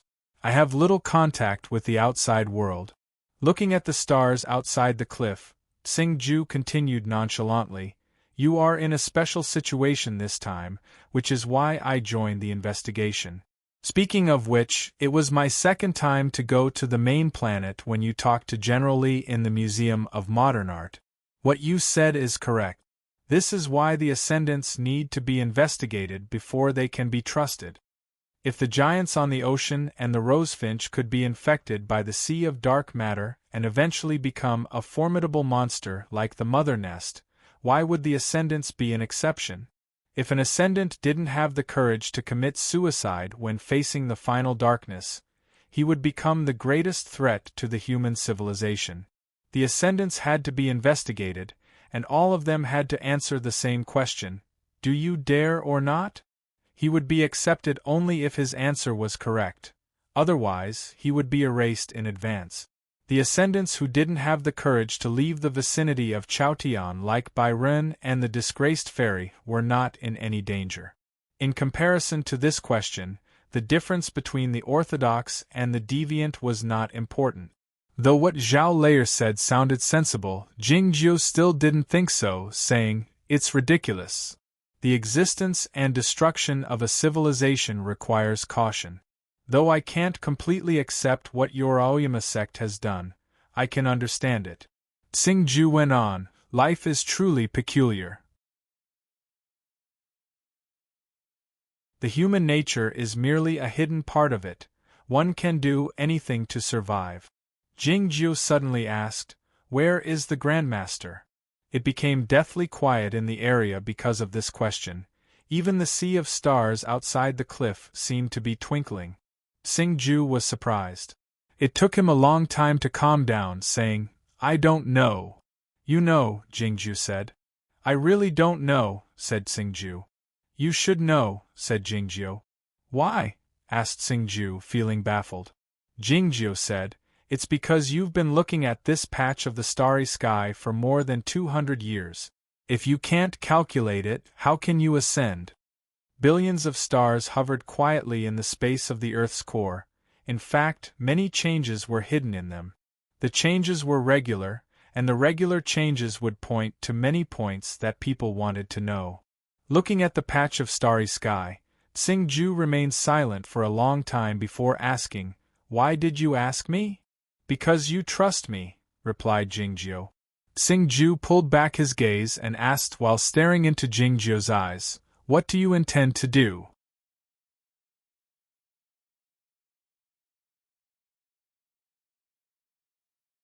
Chapter 884. The Grandmaster they referred to was none other than the Grandmaster of Aoyama.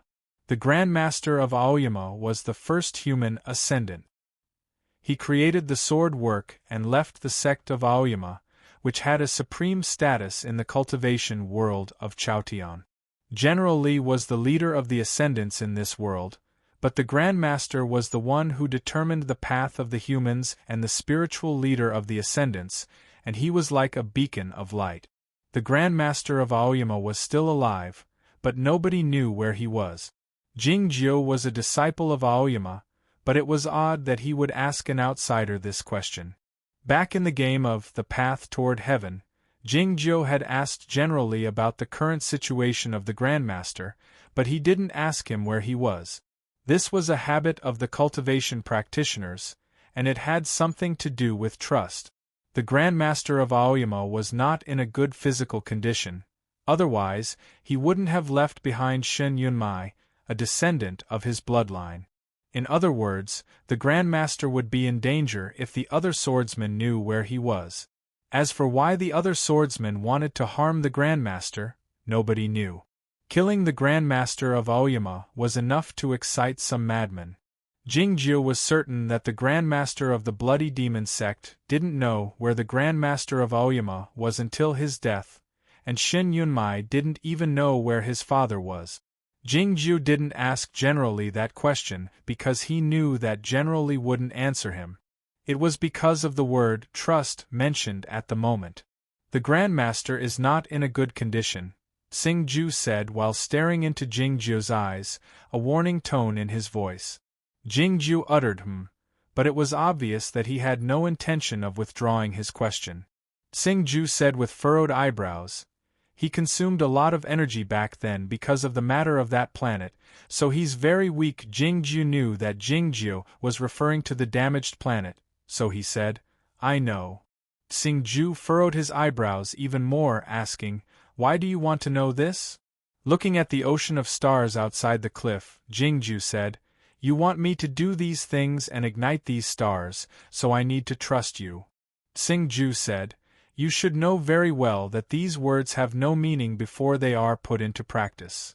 Jingjiu said, if you don't trust me, how can I trust you? Xingju exclaimed incredulously, among the 6 ascendants of the Aoyama sect, only the great Grandmaster and the immortal Chunyang are left. The rest of them have all died in the battles against the Sea of Dark Matter. How can you not trust your own sect? Jingjiu said, you just said that these words are meaningless before they are put into practice. Xingju was silent for a long time again. Then, he asked the fundamental question, what exactly do you want to do? Jingjiu had no intention of hiding anything. I need a hostage, he said. What a vicious and evil idea. Instead, Xingju was convinced. He smiled bitterly and said, you people from the Aoyama sect are really a bunch of unreasonable weirdos. The sea of stars in the sky began to rotate, and a star map with a cloud-like edge appeared at the edge of the cliff. Then, it rapidly enlarged, revealing its detailed appearance. It was a typical barred galaxy. The Sea of Dark Matter could be seen at its edge, and most of the stars were still bright. Besides General Li, nobody knows where the great Grandmaster of Aoyama is. I've calculated it based on many years of observation, so it's not necessarily accurate. Pointing to a permanent star on the thin arm of the barred galaxy, Xingju said, the great Grandmaster might be here. The local galaxy where the Federation of the Milky Way was located was composed of 7 large galaxies.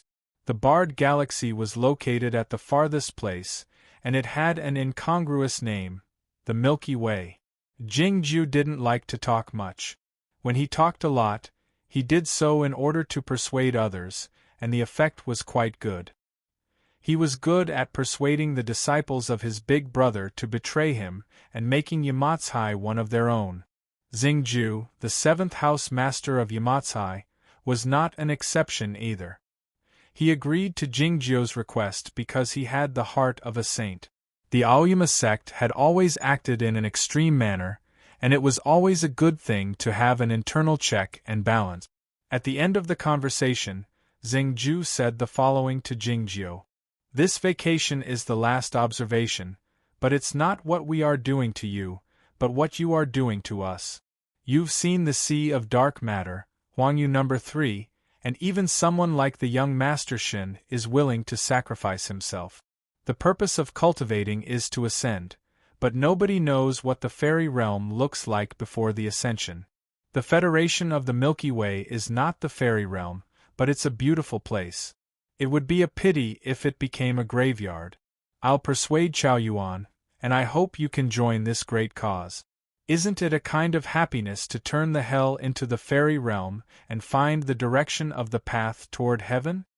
Xingju's voice was mild and ordinary, but it sounded like the voice of Chao Yuan in Jingju's ears, sounding like the ringing of a bell.